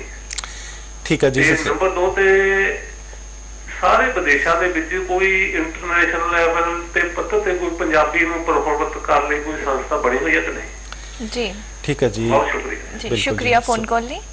ਸਭ ਤੋਂ ਪਹਿਲਾਂ ਤਾਂ ਇਹ ਹੈ ਜੀ ਵੀ ਪੰਜਾਬੀ ਭਾਸ਼ਾ ਨੂੰ ਜਿੰਨਾ ਉਤਸ਼ਾਹ ਹੈ ਜੀ ਉਸ ਖਾਸ ਤੌਰ ਤੇ ਜੇ ਅਸੀਂ ਕੈਨੇਡਾ ਦੇ ਸੰਦਰਭ ਦੇ ਵਿੱਚ ਗੱਲ ਕਰੀਏ ਜਾਂ ਯੂਰਪ ਦੇ ਸੰਦਰਭ ਦੇ ਵਿੱਚ ਗੱਲ ਕਰੀਏ ਜਾਂ ਇੱਥੋਂ ਤੱਕ ਕਿ ਅਮਰੀਕਾ ਦੇ ਸੰਦਰਭ ਦੇ ਵਿੱਚ ਵੀ ਗੱਲ ਕਰੀਏ ਤੇ ਇਹ ਥੋੜਾ ਜਿਹਾ ਕਈ ਵਾਰੀ ਨਿਰਭਰ ਕਰਦਾ ਹੁੰਦਾ ਕਿ ਜਿਹੜੇ ਮੁਲਕਾਂ ਤੋਂ ਆ ਕੇ ਲੋਕ ਉੱਥੇ ਵੱਸਦੇ ਆ ਵੀ ਉਹ ਆਪਣੀ ਵਿਰਾਸਤ ਨੂੰ, ਉਹ ਆਪਣੇ ਸੱਭਿਆਚਾਰ ਨੂੰ, ਉਹ ਆਪਣੀ ਭਾਸ਼ਾ ਨੂੰ ਬਚਾਉਣ ਦੇ ਲਈ ਕਿੰਨੀ ਕੁ ਦਿਲਚਸਪੀ ਲੈਂਦੇ ਆ। ਸੋ ਮੈਂ ਸਮਝਦਾ ਜੀ ਕਿ ਪੰਜਾਬੀਆਂ ਦੀ ਇੰਨੀ ਕੁ ਵੱਡੀ ਹਾਜ਼ਰੀ ਵੱਡੇ ਮੁਲਕਾਂ ਦੇ ਵਿੱਚ ਹੁਣ ਬਣ ਚੁੱਕੀ ਹੈ ਕਿ ਉੱਥੋਂ ਦੀਆਂ ਸਰਕਾਰਾਂ ਨੂੰ, ਉੱਥੋਂ ਦੇ ਰਾਜਨੀਤਿਕਾਂ ਨੂੰ, ਪਾਰਟੀਆਂ ਨੂੰ ਇਹ ਨੋਟਿਸ ਲੈਣਾ ਪੈਂਦਾ, ਉਹਨਾਂ ਨੂੰ ਗੰਭੀਰਤਾ ਦੇ ਨਾਲ ਲੈਣਾ ਪੈਂਦਾ ਜੇ कोई पंजाबियों का मसला होवे। सो पंजाबियों ने काफ़ी शिद्दत के नाल पंजाबी भाषा के विषयां नूं जी पंजाबी भाषा के मसलिਆਂ ਨੂੰ ਉਹਨਾਂ ਦੇਸ਼ਾਂ ਦੇ ਵਿੱਚ ਜਾ ਕੇ ਉਭਾਰਿਆ, ਜਿਸ ਕਰਕੇ ਜੇ ਅਸੀਂ ਕੈਨੇਡਾ ਦੇ ਇੱਕ ਓਨਟਾਰੀਓ ਪ੍ਰੋਵਿੰਸ ਦੀ ਅੱਜ ਗੱਲ ਕਰੀਏ ਉੱਥੋਂ ਦੇ ਇੱਕ ਪ੍ਰਾਂਤ ਦੀ, ਤੇ ਉੱਥੋਂ ਦੀ ਸਰਕਾਰ ਜੇ ਕੋਈ ਨਵੀਂ ਨੀਤੀ ਬਣਾਉਂਦੀ ਆ ਤੇ ਉਸ ਨੂੰ ਹੋਰ ਭਾਸ਼ਾਵਾਂ ਦੇ ਨਾਲ ਨਾਲ ਪੰਜਾਬੀ ਦੇ ਵਿੱਚ ਵੀ ਪ੍ਰਮੁੱਖਤਾ ਦੇ ਨਾਲ ਉਲਥਾ ਕਰਕੇ ਲੋਕਾਂ ਦੇ ਵਿੱਚ ਦਿੱਤਾ ਜਾਂਦਾ, ਤਾਂ ਕਿ ਵੀ ਜੇ ਕੋਈ ਨਵਾਂ ਕਾਨੂੰਨ ਬਣਦਾ ਤੇ ਲੋਕ ਉਸ ਨੂੰ ਆਸਾਨੀ ਨਾਲ ਸਮਝ ਸਕਣ। ਸੋ ਸਾਡੇ ਉੱਥੇ ਸਤੰਬਰ ਦੇ ਵਿੱਚ 2015 ਦੇ ਵਿੱਚ ਨਵਾਂ ਸਿਲੇਬਸ ਆਉਣਾ ਜੀ, ਸਕੂਲਾਂ ਦੇ ਵਿੱਚ ਲਾਗੂ ਕੀਤਾ ਜਾਣਾ, ਉਸ ਨੂੰ 10 ਭਾਸ਼ਾਵਾਂ ਦੇ ਵਿੱਚ ਉਲਥਾ ਕੀਤਾ ਜਾ ਰਿਹਾ, ਜਿਸ ਦੇ ਵਿੱਚ ਕਿ ਪੰਜਾਬੀ ਸਭ ਤੋਂ ਪਹਿਲੀ ਕਤਾਰ ਦੇ ਵਿੱਚ ਹੈ। ਸੋ ਉਹ 200 ਤੋਂ ਜ਼ਿਆਦਾ ਸਫ਼ਿਆਂ ਦਾ ਜਿਹੜਾ ਕਰਿਕੂਲਮ ਸਿਲੇਬਸ ਹੋਣ ਦੇ ਬਾਵਜੂਦ ਵੀ ਇਹਨਾਂ ਵਿਸਥਾਰ ਦੇ ਵਿੱਚ ਉਸ ਨੂੰ ਵੱਡੇ ਇੱਕ ਬਜਟ ਐਲੋਕੇਟ ਕੀਤਾ ਗਿਆ ਕਿ ਉਸ ਨੂੰ ਪੰਜਾਬੀ ਭਾਸ਼ਾ ਦੇ ਵਿੱਚ ਵੀ ਉਲਥਾ ਕੀਤਾ ਜਾਣਾ। ਸੋ ਇਸ ਦੇ ਨਾਲ ਹੀ ਵੱਖ-ਵੱਖ ਸੰਸਥਾਵਾਂ ਹੋਣ ਦੇ ਵਿੱਚ ਆ ਚੁੱਕੀਆਂ ਜੀ, ਜਿਹੜੀਆਂ ਕਿ ਪੰਜਾਬੀ ਦੇ ਲਈ ਲਗਾਤਾਰ ਉੱਥੇ ਕੰਮ ਕਰ ਰਹੀਆਂ ਹਨ। ਪੰਜਾਬੀ ਲੇਖਕ, ਪੰਜਾਬੀ ਸਾਹਿਤਕਾਰ, ਪੰਜਾਬੀ ਪੱਤਰਕਾਰ ਲਗਾਤਾਰ ਯਤਨਸ਼ੀਲ ਹਨ ਕਿ ਉਹਨਾਂ ਮੁਲਕਾਂ ਦੇ ਵਿੱਚ ਪੰਜਾਬੀ ਦੇ ਵੱਧ ਤੋਂ ਵੱਧ ਪੈਰ ਲੱਗ ਸਕਣ। ਇੱਕ ਦਰਸ਼ਕ ਜੁੜੇ ਨੇ ਸਾਡੇ ਨਾਲ। ਹੈਲੋ ਹੈਲੋ ਜੀ ਜੀ ਹਾਂਜੀ ਸਤਿ ਸ੍ਰੀ ਅਕਾਲ, ਤੁਹਾਡੀ ਆਵਾਜ਼ ਪਹੁੰਚ ਚੁੱਕੀ ਸਾਡੇ ਕੋਲ। ਸਵਾਗਤ ਹੈ। ਹਾਂ ਸਤਪਾਲ ਜੋ ਜੀ ਨੂੰ ਮੇਰੇ ਨਮਸਕਾਰ ਜੀ ਹਾਂ ਜੀ। ਮੈਨੂੰ ਦੱਸੋ ਕਿ ਜਿਵੇਂ ਆਪਣੇ ਇੱਧਰ ਪੰਜਾਬੀ ਅਖਬਾਰਾਂ ਦੇ ਵਿੱਚ ਐਤਵਾਰ ਵਾਲੇ ਦਿਨ ਮੈਗਜ਼ੀਨ ਪੰਨੇ ਛਪਦੇ ਆ, ਉਧਰ ਮੈਗਜ਼ੀਨ ਪੰਜਾਬੀ ਸਾਹਿਤ ਕਿੰਨਾ ਛਪਦਾ ਹੈ? ਦੂਸਰਾ ਸਵਾਲ ਇਹ ਹੈ ਕਿ ਉੱਥੇ ਦਾ ਪੰਜਾਬੀ ਪ੍ਰੈਸ ਜਿਹੜਾ ਹੈ ਉਹ ਕਿੰਨਾ ਕੁ ਖੁਦ ਮੁਖਤਾਰ ਹੈ ਤੇ ਕਿੰਨਾ ਸਰਕਾਰ ਉਹਦੇ ਉੱਪਰ ਕੰਟਰੋਲ ਕਰਕੇ ਰੱਖਦੀ ਹੈ? ਇਹ ਦੋ ਗੱਲਾਂ ਦੇ ਸਵਾਲ ਮੈਂ ਆਪ ਜੀ ਨੂੰ ਪੁੱਛਣਾ ਚਾਹੁੰਦਾ ਹਾਂ। ਬਹੁਤ ਬਹੁਤ ਸ਼ੁਕਰੀਆ, ਬਹੁਤ ਬਹੁਤ ਸ਼ੁਕਰੀਆ ਜੀ, ਤੁਸੀਂ ਦੂਰੋਂ ਫੋਨ ਕੀਤਾ। ਇਸ ਤਰ੍ਹਾਂ ਜੀ ਭਈ ਕਿਉਂਕਿ ਪੰਜਾਬ ਦੇ ਵਿੱਚ ਜੋ ਕੁਝ ਅਖਬਾਰਾਂ ਦੇ ਵਿੱਚ ਛਪਦਾ ਉਸੇ ਤਰਜ਼ ਤੇ ਹੀ ਵਿਦੇਸ਼ਾਂ ਦੇ ਵਿੱਚ ਜਿਹੜੀਆਂ ਅਖਬਾਰਾਂ ਪਿਛਲੇ ਲੰਬੇ ਸਮੇਂ ਤੋਂ ਜਦੋਂ ਸ਼ੁਰੂ ਹੋਈਆਂ ਸੀਗੀਆਂ, ਸੋ ਭਾਵੇਂ ਕਿ ਪਿਛਲੇ ਦਹਾਕੇ ਭਰ ਤੋਂ ਅਸੀਂ ਇਹ ਦੇਖ ਰਹੇ ਹਾਂ ਵੀ ਉੱਥੋਂ ਦੀ ਜਿਹੜੀ ਲੋਕਲ ਕਵਰੇਜ ਆ ਉਸ ਨੂੰ ਜ਼ਿਆਦਾ ਮਹੱਤਵ ਦੇਣਾ ਸ਼ੁਰੂ ਕੀਤਾ ਗਿਆ, ਕਿਉਂਕਿ ਉੱਥੋਂ ਦੇ ਪਾਠਕਾਂ ਦੀ, ਦਰਸ਼ਕਾਂ ਦੀ ਜ਼ਰੂਰਤਾਂ ਦੀ ਇਹ ਮੰਗ ਵੀ ਸੀਗੀ। ਸੋ ਉਸ ਮੰਗ ਨੂੰ, ਉਸ ਦਿਲਚਸਪੀ ਨੂੰ ਖਿਆਲ ਦੇ ਵਿੱਚ ਰੱਖਦੇ ਹੋਏ ਇਹ ਜਿਹੜੇ ਵੱਖ-ਵੱਖ ਤਰ੍ਹਾਂ ਦੇ ਮੈਗਜ਼ੀਨ ਹੈ ਉਹ ਉੱਥੇ ਛਪਦੇ ਹੀ ਨਹੀਂ। ਉਹਨਾਂ ਵਿੱਚ ਪੰਜਾਬ ਦੀ ਹੀ ਗੱਲ ਨਹੀਂ ਹੁੰਦੀ, ਉਹਨਾਂ ਦੇ ਵਿੱਚ ਪੰਜਾਬੀ ਤੇ ਪੰਜਾਬੀਅਤ ਦੀ ਹੀ ਗੱਲ ਨਹੀਂ ਹੁੰਦੀ, ਸਗੋਂ ਕਿ ਜਿਸ ਵੀ ਮੁਲਕ ਦੇ ਵਿੱਚ ਸੰਜੀਵ ਜੀ, ਦਮਨ ਜੀ, ਉਹ ਮੈਗਜ਼ੀਨ ਵਗੈਰਾ ਸਾਰਾ ਮਟੀਰੀਅਲ ਛਪਦਾ, ਉੱਥੋਂ ਦੇ ਵਿਸ਼ਿਆਂ ਨੂੰ ਵੀ ਉਸ ਦੇ ਵਿੱਚ ਟੱਚ ਕੀਤਾ ਜਾਂਦਾ। ਕਿਉਂਕਿ ਹੁਣ ਲੰਬਾ ਸਮਾਂ ਜਿਹੜਾ ਇਹ ਪ੍ਰਵਾਸ ਦਾ ਸੀਗਾ, ਉਸ ਤੋਂ ਬਾਅਦ ਜੀ ਵੀ ਹੁਣ ਇੰਨੇ ਕੁ ਪੈਰ ਉੱਥੇ ਪੰਜਾਬੀ ਸਮਾਜ ਦੇ ਲੱਗ ਚੁੱਕੇ ਆ ਕਿ ਉੱਥੋਂ ਦੇ ਜਿਹੜੇ ਲੋਕਲ ਮਸਲੇ ਆ ਉਹ ਵੀ ਉਸ ਮੀਡੀਆ ਦੇ ਰਾਹੀਂ ਉਭਾਰੇ ਜਾਣੇ ਬਹੁਤ ਮਹੱਤਵਪੂਰਨ। ਦੂਸਰਾ ਫ੍ਰੀ ਪ੍ਰੈਸ ਬਾਰੇ ਇਹਨਾਂ ਨੇ ਪੁੱਛਿਆ ਹੈ ਕਿ ਗਵਰਨਮੈਂਟ ਦਾ ਕੰਟਰੋਲ ਕਿੰਨਾ ਹੈ ਔਰ ਫ੍ਰੀ ਪ੍ਰੈਸ ਕਿੰਨੀ ਹੈ ਵਿਦੇਸ਼ਾਂ ਦੇ ਵਿੱਚ? ਦੇਖੋ ਜੀ, ਆਪਾਂ ਆਮ ਤੌਰ ਤੇ ਗੱਲ ਕਰਦੇ ਹਾਂ ਕਿ ਭਾਰਤ ਦੇ ਵਿੱਚ ਮੀਡੀਆ ਆਜ਼ਾਦ ਨਹੀਂ, ਪਰ ਮੈਂ ਇਹ ਸਾਰੀ ਧਰਤੀ ਨੂੰ ਦੇਖ ਕੇ ਜੀ ਮੈਨੂੰ ਲੱਗਦਾ ਕਿ ਕੋਈ ਦੇਸ਼ ਅਜਿਹਾ ਹੋਣਾ ਨਹੀਂ ਜੀ ਜਿੱਥੇ ਮੈਨੂੰ ਜਾਣ ਦਾ ਮੌਕਾ ਨਹੀਂ ਮਿਲਿਆ ਇਸ ਧਰਤੀ ਤੇ। ਸੋ ਮੈਂ ਜਾ ਕੇ ਦੇਖਿਆ ਕਿ ਜਿੰਨਾ ਭਾਰਤ ਦੇ ਵਿੱਚ ਮੀਡੀਆ ਆਜ਼ਾਦ ਹੈ ਸ਼ਾਇਦ ਹੀ ਕਿਸੇ ਹੋਰ ਮੁਲਕ ਦੇ ਵਿੱਚ ਹੋਵੇ। ਅੱਛਾ ਜੀ। ਸੋ ਕੈਨੇਡਾ ਵਰਗੇ ਮੁਲਕ ਦੇ ਵਿੱਚ ਵੀ ਠੀਕ ਹੈ ਜੀ, ਮੀਡੀਆ ਆਪਣੇ ਤੌਰ ਤੇ ਆਜ਼ਾਦ ਹੈ, ਪਰ ਦੂਸਰੇ ਪਾਸੇ ਜੀ ਭਈ ਮੀਡੀਆ ਨੇ ਜੋ ਕੁਝ ਪਰੋਸਣਾ, ਜਿਨ੍ਹਾਂ ਲੋਕਾਂ ਦੇ ਨਾਲ ਉਹ ਗੱਲ ਜੇ ਕੋਈ ਸੰਬੰਧਿਤ ਹੋਵੇ ਤੇ ਜੇ ਉਹ ਉਚਿਤ ਨਾ ਹੋਵੇ ਤੇ ਫਿਰ ਕਾਨੂੰਨ ਦੀ ਸਖਤੀ ਵੀ ਪੂਰੀ ਹੈ ਜੀ। ਸੋ ਕਾਨੂੰਨ ਦਾ ਵੀ ਸਤਿਕਾਰ ਕਰਨਾ ਬਣਦਾ, ਪਰ ਇਹ ਹੈ ਜੀ ਪਿਛਲੇ ਕਾਫੀ ਲੰਬੇ ਸਮੇਂ ਤੋਂ ਮੈਂ ਸਮਝਦਾ ਜੀ ਕਿ ਮੀਡੀਆ ਦੇ ਨਾਲ ਕੰਮ ਕਰਦੇ ਲੋਕਾਂ ਨੇ ਕਾਫੀ ਕੁਝ ਸਿੱਖਿਆ ਵੀ ਆ ਉਹਨਾਂ ਮੁਲਕਾਂ ਦੇ ਕਾਨੂੰਨਾਂ ਦੇ ਬਾਰੇ। ਸੋ ਕਈ ਵਾਰੀ ਇਹ ਹੈ ਜੀ ਕਿ ਇੱਧਰੋਂ ਜਾ ਕੇ ਅਸੀਂ ਉਹਨਾਂ ਕਾਨੂੰਨਾਂ ਦੇ ਬਾਰੇ ਜਦੋਂ ਉਹਨੇ ਸਿੱਖਿਅਤ ਨਹੀਂ ਹੁੰਦੇ ਤੇ ਫਿਰ ਆਜ਼ਾਦੀ ਦਾ ਜ਼ਿਆਦਾ ਨਿੱਘ ਮੰਨਣ ਦੀ ਕੋਸ਼ਿਸ਼ ਕਰਦੇ ਹਾਂ, ਪਰ ਫਿਰ ਹੁਣ ਸਮੇਂ ਦੇ ਚੱਲਦਿਆਂ ਜਦੋਂ ਕਾਨੂੰਨ ਦੇ ਨਾਲ ਵਾਹ ਪੈਂਦਾ ਤੇ ਜ਼ਰੂਰ ਮੀਡੀਆ ਆਜ਼ਾਦ ਹੈ ਕੈਨੇਡਾ ਵਰਗੇ ਦੇਸ਼ ਦੇ ਵਿੱਚ ਵੀ। ਸੋ ਕਿਉਂਕਿ ਆਜ਼ਾਦ ਫਿਜ਼ਾ ਦੇ ਵਿੱਚ ਮਨੁੱਖੀ ਜ਼ਿੰਦਗੀ ਨੂੰ ਮਾਨਣ ਦੇ ਲਈ ਉਹ ਦੇਸ਼ ਜਾਣੇ ਜਾਂਦੇ ਆ, ਪਰ ਕਿਉਂਕਿ ਆਜ਼ਾਦੀ ਇਹ ਸਿਰਫ ਮੀਡੀਆ ਤੱਕ ਸੀਮਿਤ ਨਹੀਂ, ਹਰ ਇੱਕ ਸਿਟੀਜ਼ਨ ਨੂੰ ਉਹ ਆਜ਼ਾਦੀ ਹੈ, ਹਰ ਇੱਕ ਸਿਟੀਜ਼ਨ ਉਸ ਆਜ਼ਾਦੀ ਨੂੰ ਮਾਣ ਸਕਦਾ ਹੋਣ ਕਰਕੇ ਮੀਡੀਆ ਨੂੰ ਵੀ ਆਪਣੇ ਦਾਇਰੇ ਦੇ ਵਿੱਚ ਰਹਿ ਕੇ ਗੱਲ ਕਰਨੀ ਪੈਂਦੀ ਹੈ। ਆਪਣੇ ਐਕਸਪ੍ਰੈਸ਼ਨ, ਫਰੀडम ਆਫ ਐਕਸਪ੍ਰੈਸ਼ਨ ਉੱਥੇ ਵੀ ਹੈ ਜੀ। ਇੱਕ ਗੀਤ ਸੁਣ ਲਈਏ ਜੋਲ ਸਾਹਿਬ? ਜ਼ਰੂਰ। ਗੀਤ ਦਾ ਆਨੰਦ ਲੈਣ ਤੋਂ ਬਾਅਦ ਆਪਾਂ ਇਸ ਵਿਸ਼ੇ ਉੱਤੇ ਚਰਚਾ ਜਾਰੀ ਰੱਖਾਂਗੇ। ਠੀਕ ਹੈ ਜੀ, ਦੇਖਦੇ ਹਾਂ ਜੀ ਇਹ ਗੀਤ।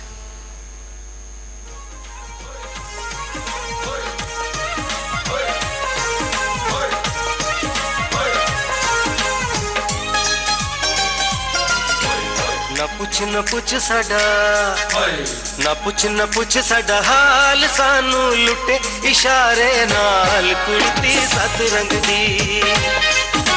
ना पुछ साडा हाल, सानू लुटे इशारे नाल कुड़ती सत रंग दी। हो गईयां अखियां चार चार, दिल बैठे तैनू हार हार हुण, लारियां विच ना टाल गोरा रंग सुनहरी बाल कुड़ती सत रंग दी। ना पुछ साडा हाल, सानू लुटे इशारे नाल कुड़ती सत रंग दी। हाय गोरीए हाय सोनिए पेश ना कोई आशिकां दी जाए सोनिए पेश ना कोई आशिकां दी जाए सोनिए।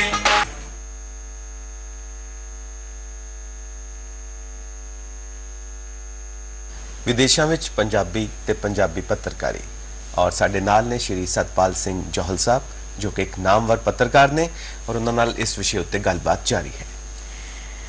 ਸਤਪਾਲ ਜੀ ਤੁਸੀਂ ਦੱਸਿਆ ਕਿ ਉੱਥੋਂ ਦੇ ਲੋਕ ਅਜੇ ਵੀ ਮਤਲਬ ਪੰਜਾਬੀ ਨਾਲ ਜੁੜੇ ਹੋਏ ਨੇ ਬਲਕਿ ਪੰਜਾਬੀ ਲਈ ਬਹੁਤ ਸਾਰਾ ਕੰਮ ਵੀ ਕਰ ਰਹੇ ਨੇ ਕੋਸ਼ਿਸ਼ਾਂ ਜਾਰੀ ਨੇ।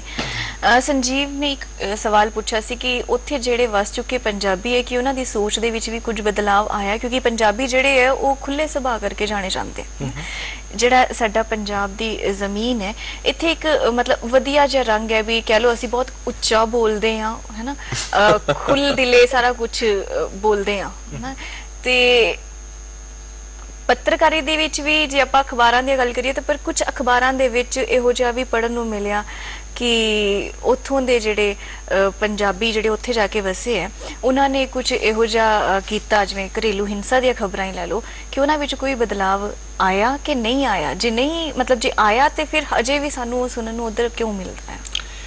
ਦੇਖੋ ਜੀ ਭਈ ਆਪਣੇ ਇਥੋਂ ਪੰਜਾਬ ਦੇ ਵਿੱਚੋਂ ਜਨਮ ਲੈ ਕੇ ਵੱਡੇ ਹੋ ਕੇ ਇੱਥੋਂ ਵਿਦਿਆ ਪ੍ਰਾਪਤ ਕਰਕੇ ਇੱਥੋਂ ਦੀ ਜੀਵਨ ਜਾਚ ਦੇ ਵਿੱਚ ਜਿਉਂਦਿਆਂ ਹੋਇਆਂ ਜਦੋਂ ਫਿਰ ਵੱਡੇ ਹੋ ਕੇ ਕੈਨੇਡਾ ਜਾਣ ਦਾ ਜਾਂ ਕਿਸੇ ਹੋਰ ਮੁਲਕ ਦੇ ਵਿੱਚ ਜਾ ਕੇ ਵਸਣ ਦਾ ਸੁਪਨਾ ਦੇਖਿਆ ਉਹ ਸੁਪਨਾ ਜਦੋਂ ਪੂਰਾ ਹੋਇਆ ਤੇ ਆਮ ਤੌਰ ਤੇ ਫਿਰ ਦਮਨ ਜੀ ਸੰਜੀਵ ਜੀ ਇਹ ਦੇਖਣ ਨੂੰ ਮਿਲਿਆ ਵੀ ਪੰਜਾਬੀ ਆਪਣਾ ਹਰ ਤਰ੍ਹਾਂ ਦਾ ਜਿਹੜਾ ਸੁਭਾਅ ਆ ਉਹ ਨਾਲ ਲੈ ਕੇ ਗਏ ਜੀ। ਸੋ ਜਿੱਥੇ ਹਾਂਜੀ ਸਖਤ ਮਿਹਨਤ ਇਮਾਨਦਾਰੀ ਦੇ ਨਾਲ ਕਰਨ ਵਾਲੇ ਲੋਕ ਪੰਜਾਬ ਤੋਂ ਵਿਦੇਸ਼ਾਂ ਦੇ ਵਿੱਚ ਜਾ ਕੇ ਉਹਨਾਂ ਨੇ ਵੱਡੀਆਂ ਪ੍ਰਾਪਤੀਆਂ ਕੀਤੀਆਂ ਪੰਜਾਬ ਦਾ ਨਾਂ ਰੋਸ਼ਨ ਕੀਤਾ ਆਪਣੇ ਪਰਿਵਾਰਾਂ ਨੂੰ ਸਥਾਪਿਤ ਕੀਤਾ ਹੈ ਜੀ। ਸੋ ਇਸ ਦੇ ਨਾਲ ਹੀ ਲੇਕਿਨ ਕਿ ਇਹ ਕੁਝ ਵੀ ਦੇਖਣ ਨੂੰ ਮਿਲ ਰਿਹਾ ਜੀ ਵੀ ਦੁਨੀਆ ਭਰ ਦੀਆਂ ਹਾਂਜੀ ਜਿਹੜੇ ਮੁਲਕਾਂ ਦੇ ਵਿੱਚ ਵੀ ਜੇਲਾਂ ਮੈਨੂੰ ਜਾ ਕੇ ਮੌਕਾ ਮਿਲਿਆ ਦੇਖਣ ਦਾ ਸੋ ਬੜਾ ਉਦਾਸ ਥੋੜਾ ਜਿਹਾ ਕਿ ਵੀ ਹੋਣਾ ਪੈਂਦਾ ਵੀ ਖੂਬਸੂਰਤ ਮੁਲਕਾਂ ਦੀਆਂ ਜੇਲਾਂ ਦੇ ਵਿੱਚ ਜਦੋਂ ਪੰਜਾਬੀਆਂ ਨੂੰ ਵੀ ਕੈਦ ਦੇਖੀਦਾ ਜੀ। ਸੋ ਇਸ ਕਰਕੇ ਮੈਨੂੰ ਲੱਗਿਆ ਸੀਗਾ ਕਈ ਵਾਰੀ ਦੇਖ ਕੇ ਅਜਿਹਾ ਲੱਗਦਾ ਹੁੰਦਾ ਵੀ ਜੇ ਪੰਜਾਬ ਪੰਜਾਬੀ ਤੇ ਪੰਜਾਬੀਅਤ ਦੀ ਮਹਿਕ ਨੂੰ ਅਸੀਂ ਹੋਰ ਵਿਦੇਸ਼ਾਂ ਦੇ ਵਿੱਚ ਪ੍ਰਭਾਵੀ ਤਰੀਕੇ ਦੇ ਨਾਲ ਫੈਲਾਉਣਾ ਸੀ ਤੇ ਸ਼ਾਇਦ ਇਹ ਖਾਸ ਤੌਰ ਤੇ ਘਰੇਲੂ ਹਿੰਸਾ ਜਾਂ ਇਸ ਤਰੀਕੇ ਦੇ ਨਾਲ ਥੋੜਾ ਜਿਹਾ ਖੁੱਲਾ ਡੁੱਲਾ ਜੀਵਨ ਦੇ ਵਿੱਚ ਸਾਨੂੰ ਵੀ ਇੱਥੇ ਖੁਸ਼ੀ ਮਿਲਦੀ ਜਦੋਂ ਅਸੀਂ ਅਖਬਾਰਾਂ 'ਚ ਪੜ੍ਹਦੇ ਹਾਂ ਕਿ ਸਾਡੇ ਪੰਜਾਬੀ ਕੈਨੇਡਾ ਦੇ ਵਿੱਚ ਐਮਐਲਏ ਸੀਟ ਦੇ ਲਈ ਖੜੇ ਹੁੰਦੇ ਆ ਚੁਣੇ ਜਾਂਦੇ ਆ ਆਪਣੇ ਆਪ 'ਚ ਬੜਾ ਮਾਣ ਮਹਿਸੂਸ ਹੁੰਦਾ ਪਰ ਦੂਜੇ ਪਾਸੇ ਜਦੋਂ ਇਹ ਖਬਰ ਵੀ ਨਾਲ ਕਿਤੇ ਛੋਟਾ ਜਿਹਾ ਛਪਿਆ ਹੁੰਦਾ ਉਦੋਂ ਸਾਨੂੰ ਲੱਗਦਾ ਹੈ ਕਿ ਸ਼ਾਇਦ ਕੁਝ ਨਹੀਂ ਬਦਲਿਆ ਜਾਂ ਉਧਰ ਜਾ ਕੇ ਵੀ ਮਤਲਬ ਕਿੱਥੇ ਕਿਸੇ ਸੀ ਇੰਨਾ ਮੱਲਾ ਮਾਰਦੇ ਹੋ ਕਿ ਤੁਸੀਂ ਪੰਜਾਬ ਦਾ ਨਾਮ ਪੂਰੀ ਦੁਨੀਆ ਦੇ ਵਿੱਚ ਰੋਸ਼ਨ ਕਰਦੇ ਹੋ ਬਟ ਨਾਲ ਹੀ ਤੁਸੀਂ ਕੋਈ ਨਾ ਕੋਈ ਇਹੋ ਜਿਹੀ ਹਰਕਤ ਜਾਂ ਕੋਈ ਨਾ ਕੋਈ ਇਹੋ ਜਿਹੀ ਖਬਰ ਵੀ ਆ ਜਾਂਦੀ ਹੈ ਜਿਹਦੇ ਨਾਲ ਸਾਡਾ ਸਿਰ ਜਿਹੜਾ ਉਹ ਸ਼ਰਮ ਨਾਲ ਝੁਕ ਜਾਂਦਾ ਹੈ ਕਿਉਂਕਿ ਬਾਹਰ ਦੇ ਲੋਕ ਜਿਹੜੇ ਆ ਉਹ ਇਹ ਸੋਚਦੇ ਕਿ ਸ਼ਾਇਦ ਸਾਰੇ ਪੰਜਾਬੀ ਇਦਾਂ ਦੇ ਹੁੰਦੇ ਆ। ਦਮਨ ਜੀ ਦੇਖੋ ਕਈ ਵਾਰੀ ਨਾ ਜਾਣਕਾਰੀਆਂ ਦੀ ਘਾਟ ਕਰਕੇ ਵੀ ਹੁੰਦਾ ਵੀ ਲੱਗਣ ਲੱਗ ਜਾਂਦਾ ਵੀ ਹੁਣ ਵਿਦੇਸ਼ਾਂ ਦੇ ਵਿੱਚ ਆ ਕੇ ਸਾਨੂੰ ਕਿਸੇ ਨੇ ਪੁੱਛਣਾ ਨਹੀਂ ਵੀ ਇੱਥੇ ਕਾਨੂੰਨ ਖੁੱਲੇ ਡੁੱਲੇ ਹੀ ਆ ਪਤਾ ਨਹੀਂ ਹੁੰਦਾ ਵੀ ਪੁਲਿਸ ਉੱਥੇ ਕੀ ਕਰਦੀ ਆ ਅਦਾਲਤਾਂ ਦੀ ਬੜੀ ਸਖਤੀ ਹੈ। ਸੋ ਕਈ ਵਾਰੀ ਮਹਿਸੂਸ ਹੁੰਦਾ ਵੀ ਸ਼ਾਇਦ ਸਾਨੂੰ ਕਿਸੇ ਨੇ ਕੁਝ ਕਹਿਣਾ ਨਹੀਂ ਪਰ ਮੈਨੂੰ ਲੱਗਦਾ ਕਿ ਇਹ ਕ੍ਰਾਈਮ ਦਾ ਜਿਹੜਾ ਰੇਟ ਆ ਬੀਤੇ ਕਾਫੀ ਲੰਬੇ ਸਮੇਂ ਤੋਂ ਹੁਣ ਥੱਲੇ ਨੂੰ ਆਉਣਾ ਸ਼ੁਰੂ ਹੋਇਆ ਕਿਉਂਕਿ ਉੱਥੋਂ ਦੀਆਂ ਕਾਨੂੰਨੀ ਸਖਤੀਆਂ ਪੁਲਿਸ ਦੀ ਕਾਰਵਾਈ ਅਦਾਲਤਾਂ ਦੀ ਕਾਰਵਾਈ ਇਹ ਸਾਰਾ ਕੁਝ ਹੁਣ ਲੋਕਾਂ ਨੂੰ ਸਮਝ ਆਉਣ ਲੱਗ ਗਿਆ ਵਿਦੇਸ਼ਾਂ ਤੋਂ ਗਿਆ ਹੋਇਆਂ ਨੂੰ ਵੀ ਜੀ। ਸੋ ਇਹ ਜੇਲ੍ਹਾਂ ਦੇ ਵਿੱਚ ਸਿਰਫ ਪੰਜਾਬੀ ਨਹੀਂ ਹੋਰ ਬਹੁਤ ਸਾਰੇ ਮੁਲਕਾਂ ਤੋਂ ਚੰਗੇ ਜੀਵਨ ਦੀ ਭਾਲ ਦੇ ਵਿੱਚ ਕੈਨੇਡਾ ਵਰਗੇ ਦੇਸ਼ਾਂ ਦੇ ਵਿੱਚ ਗਏ ਹੋਏ ਲੋਕਾਂ ਨੂੰ ਵੀ ਜੇਲ੍ਹ ਯਾਤਰਾ ਕਰਨੀ ਪੈ ਜਾਂਦੀ ਹੈ। ਸੋ ਪਰ ਲੇਕਿਨ ਕਿ ਹੁਣ ਇਹ ਜਿਹੜੇ ਸਿੱਟੇ ਕੰਸੀਕੁਐਂਸਸ ਜਦੋਂ ਭੁਗਤਣੇ ਪੈਂਦੇ ਆ ਉਹਨਾਂ ਦੀ ਰੌਸ਼ਨੀ ਹੋ ਜਾਣ ਤੋਂ ਬਾਅਦ ਇਹ ਕ੍ਰਾਈਮ ਰੇਟ ਜਿਹੜਾ ਹੁਣ ਵਿਦੇਸ਼ਾਂ ਦੇ ਵਿੱਚ ਘਟਦਾ ਜਾ ਰਿਹਾ ਔਰ ਸਾਨੂੰ ਲੱਗਦਾ ਕਿ ਪੰਜਾਬ ਪੰਜਾਬੀ ਤੇ ਪੰਜਾਬੀਅਤ ਦਾ ਨਾਂ ਵੱਡਾ ਕਰਨ ਵਾਲੇ ਲੋਕਾਂ ਦੀ ਗਿਣਤੀ ਪਹਿਲਾਂ ਦੇ ਮੁਕਾਬਲੇ ਹੋਰ ਵੱਧਦੀ ਜਾਊਗੀ। ਇੱਕ ਚੀਜ਼ ਮੈਂ ਹੋਰ ਪੁੱਛਣਾ ਚਾਹੂੰਗੀ ਇੱਥੋਂ ਜਿਹੜੇ ਪੰਜਾਬੀ ਜਾਂਦੇ ਨੇ ਹੁਣ ਇੱਥੇ ਤਾਂ ਉਹਨਾਂ ਨੂੰ ਲੱਗਦਾ ਕਿ ਟ੍ਰੈਫਿਕ ਰੂਲਸ ਨੂੰ ਤੋੜਨਾ ਆਮ ਜੀ ਗੱਲ ਹੈ ਨਾ ਉੱਥੇ ਜਾ ਕੇ ਜੋ ਅਸੀਂ ਪੜ੍ਹਦੇ ਹਾਂ ਜੋ ਆਪਾਂ ਸੁਣਦੇ ਹਾਂ ਵੀ ਬਹੁਤ ਡਿਸਿਪਲਿਨ ਦੇ ਵਿੱਚ ਉਹ ਰਹਿੰਦੇ ਨੇ ਨਾ ਉੱਥੇ ਇੰਨੇ ਸਾਲ ਰਹਿਣ ਤੋਂ ਬਾਅਦ ਫਿਰ ਜਦੋਂ ਪੰਜਾਬ 'ਚ ਵਾਪਸ ਆਉਂਦੇ ਕੁਝ ਮਹੀਨਿਆਂ ਦੇ ਲਈ ਤੇ ਫਿਰ ਉਹ ਥੋੜਾ ਜਿਹਾ ਰਵੱਈਆ ਉਹਨਾਂ ਦਾ ਬਦਲ ਜਾਂਦਾ ਵੀ ਇੰਨਾ ਫਰਕ ਕਿਉਂ ਆ ਜਾਂਦਾ ਕਿਉਂਕਿ ਆਦਤ ਬਣ ਜਾਂਦੀ ਜੇ ਤੁਹਾਨੂੰ ਡਿਸਿਪਲਿਨ 'ਚ ਰਹਿਣ ਦੀ ਪਰ ਇਦਾਂ ਲੱਗਦਾ ਕਿ ਆਪਣੇ ਮੁਲਕ ਆ ਗਏ ਤੇ ਸਭ ਚੱਲੇਗਾ। ਕਈ ਵਾਰ ਆਪਾਂ ਦੇਖਦੇ ਹਾਂ ਕਿ ਕਿਸੇ ਘਰ ਦੇ ਵਿੱਚ ਜਿਸ ਤਰ੍ਹਾਂ ਦਾ ਮਾਹੌਲ ਹੁੰਦਾ ਜੀ ਉਸ ਤਰ੍ਹਾਂ ਦੇ ਬੱਚੇ ਹੁੰਦੇ ਆ। ਸੋ ਜਿਸ ਦੇਸ਼ ਦੇ ਵਿੱਚ ਜਿਸ ਤਰੀਕੇ ਦੇ ਨਾਲ ਬਹੁਤ ਗਿਣਤੀ ਲੋਕ ਰਹਿੰਦੇ ਆ ਉਹਨਾਂ ਵੱਲ ਹੀ ਦੇਖ ਕੇ ਫਿਰ ਹੋਰਨਾਂ ਸਾਰਿਆਂ ਨੂੰ ਵੀ ਉੱਦਾਂ ਰਹਿਣਾ ਪੈਂਦਾ। ਪਰ ਇੱਕ ਮਹੱਤਵਪੂਰਨ ਦਮਨ ਜੀ ਇਹਦੇ ਵਿੱਚ ਗੱਲ ਇੰਨੀ ਜ਼ਰੂਰ ਕਹਿਣੀ ਬਣਦੀ ਆ ਵੀ ਉੱਥੇ ਕਈ ਵਾਰੀ ਲੋਕ ਕਾਨੂੰਨ ਦੇ ਵਿੱਚ ਇਸ ਕਰਕੇ ਨਹੀਂ ਰਹਿੰਦੇ ਵੀ ਉਹ ਰਹਿਣਾ ਚਾਹੁੰਦੇ ਵੀ ਆ ਪਰ ਕਈ ਹੁੰਦੇ ਆ ਜਿਹੜੇ ਕਿ ਜ਼ਿਆਦਾ ਖੁੱਲਾ ਡੁੱਲਾ ਜੀਵਨ ਮੰਨਣ ਦੇ ਆਦੀ ਹੁੰਦੇ ਆ ਪਰ ਉਹਨਾਂ ਨੂੰ ਫਿਰ ਡਿਸਿਪਲਿਨ ਕਰਨ ਦੀ ਜਿਹੜੀ ਉੱਥੇ ਉਹਨਾਂ ਨੇ ਵਿਵਸਥਾ ਬਣਾਈ ਹੋਈ ਆ ਖਾਸ ਤੌਰ ਤੇ ਪੁਲਿਸ ਪ੍ਰਸ਼ਾਸਨ ਦਾ ਟ੍ਰੈਫਿਕ ਪੁਲਿਸ ਦਾ ਉਹ ਇੰਨਾ ਕੁ ਪ੍ਰਭਾਵੀ ਆ ਕਿ ਉਹ ਫਿਰ ਡਰਾਈਵਰਾਂ ਨੂੰ ਜ਼ਿਆਦਾ ਖੁੱਲ੍ਹ ਡੁੱਲ ਕਈ ਵਾਰੀ ਮੰਨਣ ਨਹੀਂ ਦਿੰਦੇ ਹਨ ਜੀ ਉਹਨਾਂ ਨੂੰ ਫਿਰ ਜ਼ਬਤ ਦੇ ਵਿੱਚ ਉਹ ਰਹਿਣਾ ਸਿਖਾਉਂਦੇ ਉੱਥੇ ਬਕਾਇਦਾ ਤੌਰ ਤੇ ਡਰਾਈਵਰਾਂ ਨੂੰ ਡਿਸਪਲਿਨ ਕਰਨ ਦਾ ਇੱਕ ਸਿਸਟਮ ਹੈ ਜੀ। ਸੋ ਡਰਾਈਵਿੰਗ ਲਾਇਸੈਂਸ ਲੈਣ ਦਾ ਇੱਕ ਸਿਸਟਮ ਹੈ, ਡਰਾਈਵਿੰਗ ਲਾਇਸੈਂਸ ਤੁਹਾਡੀ ਜੇਬ ਦੇ ਵਿੱਚ ਰਵੇ, ਉਹ ਤੁਹਾਡੀ ਜੇਬ ਦੇ ਵਿੱਚੋਂ ਖਿਸਕ ਨਾ ਜਾਵੇ, ਇਸ ਦਾ ਵੀ ਇੱਕ ਸਿਸਟਮ ਹੈ। ਸੋ ਇਹ ਕਾਨੂੰਨ ਦਾ ਤੰਤਰ ਉੱਥੇ ਮਜ਼ਬੂਤ ਹੋਣ ਕਰਕੇ ਵੀ ਆਵਾਜਾਈ ਜਿਹੜੀ ਆ ਉਹ ਸਮੂਥ ਚੱਲਦੀ ਹੈ। ਜੋਲ ਸਾਹਿਬ ਇੱਕ ਫੋਨ ਕਾਲ ਆ ਚੁੱਕੀ ਹੈ, ਆਪਾਂ ਗੱਲਬਾਤ ਕਰੀਏ। ਹੈਲੋ ਸਰ, ਸਤਿ ਸ੍ਰੀ ਅਕਾਲ। ਸਤਿ ਸ਼੍ਰੀ ਅਕਾਲ ਜੀ। ਹਾਂ, ਸੰਜੀਵ ਜੀ, ਮੈਡਮ ਜੀ, ਸਤਿ ਸ੍ਰੀ ਅਕਾਲ। ਤੇ ਸਰ ਜੋਲ ਸਾਹਿਬ ਸਤਿ ਸ੍ਰੀ ਅਕਾਲ। ਮੈਂ ਗਿਆਨ ਸਿੰਘ ਖਿੰਡਾ, ਪਿੰਡ ਲੋਹਗੜ੍ਹ, ਜ਼ਿਲ੍ਹਾ ਫਿਰੋਜ਼ਪੁਰ ਤੋਂ ਬੋਲਦਾ ਜੀ ਜੀ। ਸਰ, ਜਿੱਦਾਂ ਕਿ ਤੁਸੀਂ ਦੱਸ ਰਹੇ ਆ ਕਿ ਪੱਤਰਕਾਰੀ ਪੰਜਾਬੀ ਦੀ ਮਹੱਤਤਾ ਬਹੁਤ ਆ, ਮੈਂ ਪੁੱਛਣਾ ਚਾਹੁੰਦਾ ਕਿ ਜਿਹੜਾ ਅੱਜ ਕੱਲ੍ਹ ਯੂਥ ਆ ਉਹ ਪੰਜਾਬੀ ਪੱਤਰਕਾਰੀ ਨੂੰ ਕਿੰਨਾ ਕੁ ਬੋਲਬਾਲਾ ਵਾ, ਤੇ ਬਾਕੀ ਉਹ ਪੱਤਰਕਾਰੀ ਦੇ ਨਾਲ ਨਾਲ ਜਿਹੜੇ ਮੈਗਜ਼ੀਨ ਪੰਜਾਬੀ ਦੇ ਵਿੱਚ ਜਾਂ ਅਖਬਾਰਾਂ ਛਪਦੀਆਂ ਕਿੰਨਾ ਕੁ ਪੜ੍ਹਦੇ ਆ, ਇਹਦੇ ਬਾਰੇ ਦੱਸਿਓ। ਠੀਕ ਹੈ ਜੀ।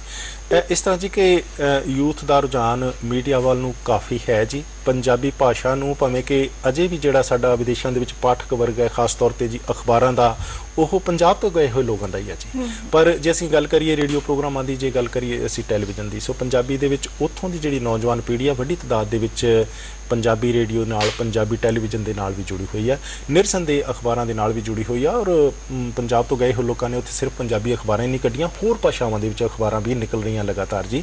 ਸੋ ਉਹਨਾਂ ਦਾ ਵੀ ਆਪਣਾ ਇੱਕ ਵੱਖਰਾ ਜਿਹੜਾ ਪਾਠਕ ਵਰਗ ਹੈ। ਸੋ ਬੀਤੇ ਸਮਿਆਂ ਦੇ ਮੁਕਾਬਲੇ 'ਚ ਵੀ ਪੰਜਾਬੀ ਪੱਤਰਕਾਰੀ ਨੂੰ ਉਹਨਾਂ ਮੁਲਕਾਂ ਦੇ ਵਿੱਚ, ਵਿਦੇਸ਼ਾਂ ਦੇ ਵਿੱਚ ਜ਼ਿਆਦਾ ਗੰਭੀਰਤਾ ਦੇ ਨਾਲ ਲਿਆ ਜਾਣਾ ਸ਼ੁਰੂ ਕਰ ਦਿੱਤਾ ਗਿਆ, ਕਿਉਂਕਿ ਰਾਜਨੀਤਿਕ ਤੌਰ ਤੇ ਪੰਜਾਬੀਆਂ ਦੀ ਇੱਕ ਵੱਡੀ ਲੌਬੀ ਆ ਉਹਨਾਂ ਦੇਸ਼ਾਂ ਦੇ ਵਿੱਚ। ਸੋ ਉਹ ਪੰਜਾਬੀਆਂ ਦੇ ਖਾਸ ਤੌਰ ਤੇ ਗੜ੍ਹਾਂ ਨੂੰ ਹਾਂਜੀ ਇਗਨੋਰ ਨਹੀਂ ਕੀਤਾ ਜਾ ਸਕਦਾ ਰਾਜਨੀਤਿਕਾਂ ਦੇ ਵੱਲੋਂ ਵੀ, ਜਿਸ ਕਰਕੇ ਕਿ ਇੱਕ ਵੱਡਾ ਮਹੱਤਵ ਜਿਹੜਾ ਜੀ ਭਈ ਪੰਜਾਬੀ ਜਾਂ ਫਿਰ ਖਾਸ ਤੌਰ ਤੇ ਪ੍ਰਿੰਟ ਮੀਡੀਆ ਦੀ ਗੱਲ ਕਰ ਲਓ ਜਾਂ ਇਲੈਕਟ੍ਰੋਨਿਕ ਮੀਡੀਆ ਦੀ ਗੱਲ ਕਰ ਲਓ, ਉੱਥੋਂ ਦੇ ਲੋਕ ਉਸ ਨੂੰ ਮਹੱਤਵ ਦਿੰਦੇ ਆ, ਪੋਲੀਟੀਕਲ ਲੀਡਰ ਉਸ ਨੂੰ ਮਹੱਤਵ ਦਿੰਦੇ ਆ, ਪਰ ਜਿਹੜੀ ਉੱਥੋਂ ਦੀ ਨੌਜਵਾਨ ਪੀੜ੍ਹੀ ਆ, ਕਿਉਂਕਿ ਵੱਡੀ ਤਾਦਾਦ ਦੇ ਵਿੱਚ ਪੰਜਾਬ ਦੇ ਲੋਕ ਪੰਜਾਬੀ ਮੀਡੀਆ ਦੇ ਨਾਲ ਜੁੜੇ ਹੋਏ ਹੋਣ ਕਰਕੇ ਉੱਥੋਂ ਦੀ ਜਿਹੜੀ ਨੌਜਵਾਨ ਪੀੜ੍ਹੀ ਆ ਉਹ ਵੀ ਪੰਜਾਬੀ ਮੀਡੀਆ ਨੂੰ ਇਗਨੋਰ ਨਹੀਂ ਕਰ ਪਾ ਰਹੀ। ਜੋਲ ਸਾਹਿਬ ਤੁਸੀਂ ਦੱਸਿਆ ਹੈ ਕਿ ਜਿਸ ਤਰ੍ਹਾਂ ਪੰਜਾਬੀਆਂ ਦਾ ਖੁੱਲਾ ਸੁਭਾਅ ਹੈ ਔਰ ਬੜਕਾ ਮਾਰਨ ਦੀ ਜਿਹੜੀ ਆਦਤ ਹੈ, ਉਹਨੂੰ ਕੁਝ ਡਿਸਪਲਿਨ ਦੇਣਾ ਪਏਗਾ, ਅਨੁਸ਼ਾਸਨ ਦੇਣਾ ਪਏਗਾ ਬਾਹਰ ਦੇ ਮੁਲਕਾਂ 'ਚ ਜਾ ਕੇ। ਹੁਣ ਆਪਾਂ ਗੱਲ ਕਰ ਰਹੇ ਹਾਂ ਪ੍ਰਿੰਟ ਮੀਡੀਆ ਦੀ, ਨਾਲ ਤੁਸੀਂ ਰੇਡੀਓ ਟੈਲੀਵਿਜ਼ਨ ਦੀ ਗੱਲ ਕੀਤੀ ਹੈ। ਇੱਕ ਬੜੀ ਅੱਛੀ ਟਰਮ ਯੂਜ਼ ਹੁੰਦੀ ਹੈ corporate media, main stream media, paid media, ਕਿ ਸਪਾਂਸਰਸ ਜਿਹੜੇ ਨੇ, ਐਡਵਰਟਾਈਜ਼ਰਸ ਜਿਹੜੇ ਨੇ, ਉਹ ਆਪਣੇ ਮੁਤਾਬਿਕ ਮੀਡੀਆ ਨੂੰ ਚਲਾ ਲੈਂਦੇ ਨੇ, ਖਰੀਦ ਲੈਂਦੇ ਨੇ। ਸੋ ਇੱਥੇ ਇਹ ਕਾਫੀ ਚਰਚਾ ਦਾ ਵਿਸ਼ਾ ਰਹਿੰਦਾ ਹੈ। ਵਿਦੇਸ਼ਾਂ ਵਿੱਚ ਵੀ ਐਸੀ ਸਥਿਤੀ ਹੈ ਕਿ ਪੇਡ ਮੀਡੀਆ ਕਮਰਸ਼ੀਅਲਸ ਵਾਸਤੇ, ਸਪਾਂਸਰਸ ਵਾਸਤੇ ਸਮਝੌਤੇ ਕਰਨੇ ਪੈਂਦੇ ਨੇ ਔਰ ਉਹਨਾਂ ਦੇ ਮੁਤਾਬਿਕ ਚੱਲਣਾ ਪੈਂਦਾ ਹੈ। ਸੰਜੀਵ ਜੀ ਦੇਖੋ, ਇਹ ਬਹੁਤ ਤੁਹਾਡਾ ਮਹੱਤਵਪੂਰਨ ਸਵਾਲ ਹੈ, ਕਿਉਂਕਿ ਜੋਲ ਸਾਹਿਬ ਇੱਕ ਫੋਨ ਕਾਲ ਹੈ, ਉਸ ਤੋਂ ਬਾਅਦ ਇਸ ਮਹੱਤਵਪੂਰਨ ਸਵਾਲ ਤੇ ਆਵਾਂਗੇ ਜੀ। ਹੈਲੋ ਹੈਲੋ ਹੈਲੋ ਜੀ, ਆਵਾਜ਼ ਤੁਹਾਡੀ ਪਹੁੰਚ ਚੁੱਕੀ ਹੈ ਸਾਡੇ ਕੋਲ। ਸਤਿ ਸ੍ਰੀ ਅਕਾਲ। ਹੈਲੋ ਜੀ ਸੋਨ ਲਾਲ ਜੀ, ਤੁਹਾਡੀ ਆਵਾਜ਼ ਪਹੁੰਚ ਚੁੱਕੀ ਹੈ। ਸਤਿ ਸ੍ਰੀ ਅਕਾਲ।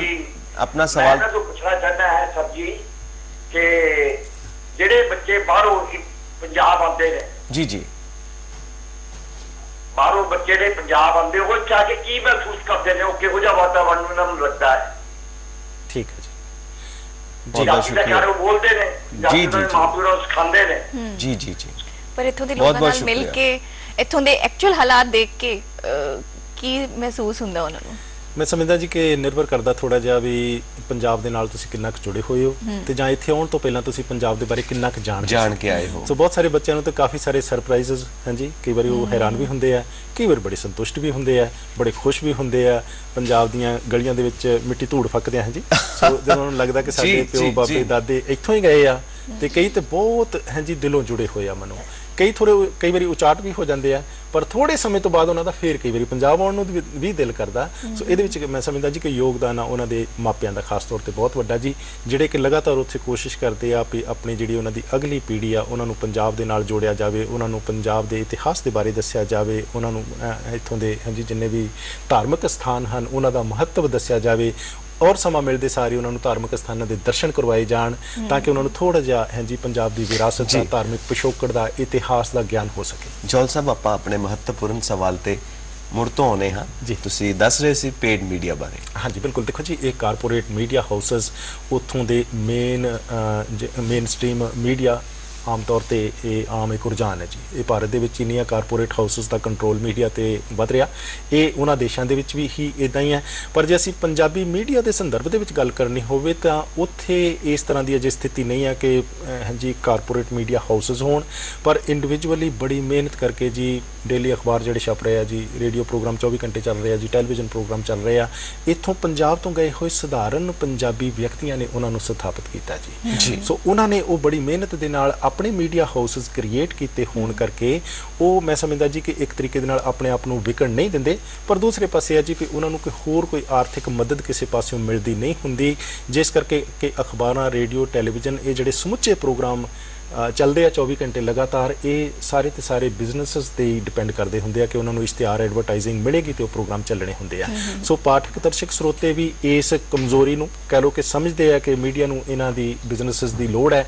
ਸੋ ਬਹੁਤ ਵਾਰ ਥੋੜਾ ਬਹੁਤਾ ਤੇ ਕੰਟਰੋਲ ਮੈਂ ਸਮਝਦਾ ਜੀ ਕਿ ਕਿਤੇ ਹੋ ਜਾਂਦਾ ਹੋਊਗਾ ਬਿਜ਼ਨਸ ਦਾ ਕਿਸੇ ਮੀਡੀਆ ਤੇ, ਪਰ ਆਮ ਤੌਰ ਤੇ ਜੀ ਕੋਸ਼ਿਸ਼ ਕੀਤੀ ਜਾਂਦੀ ਹੈ ਸਥਾਪਿਤ ਮੀਡੀਆ ਦੇ ਵੱਲੋਂ ਕਿ ਉਹ ਆਪਣੀ ਸੁਤੰਤਰਤਾ ਜਿਹੜੀ ਆ ਉਸ ਨੂੰ ਦਾਅ ਤੇ ਨਾ ਲਾਉਣ ਜੀ। ਉਧਰ ਦੀ ਪੰਜਾਬੀ ਪੱਤਰਕਾਰੀ ਔਰ ਇੱਧਰ ਦੀ ਪੱਤਰਕਾਰੀ ਆਪਸ ਦੇ ਵਿੱਚ ਕਿਸ ਤਰ੍ਹਾਂ ਦਾ ਰਿਸ਼ਤਾ ਹੈ?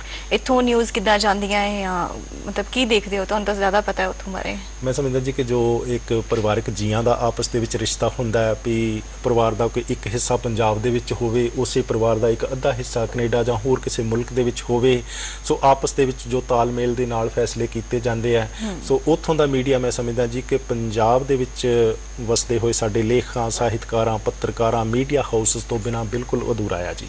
ਇੱਕ ਸਮਾਂ ਸੀਗਾ ਜਦੋਂ ਕਿ ਭਈ ਇਹ ਪੰਜਾਬ ਦੇ ਵਿੱਚੋਂ ਸਮੱਗਰੀ ਲਏ ਤੋਂ ਬਿਨਾਂ ਉੱਥੇ ਮੀਡੀਆ ਨੂੰ ਚਲਾਉਣਾ ਸੰਭਵ ਨਹੀਂ ਸੀਗਾ।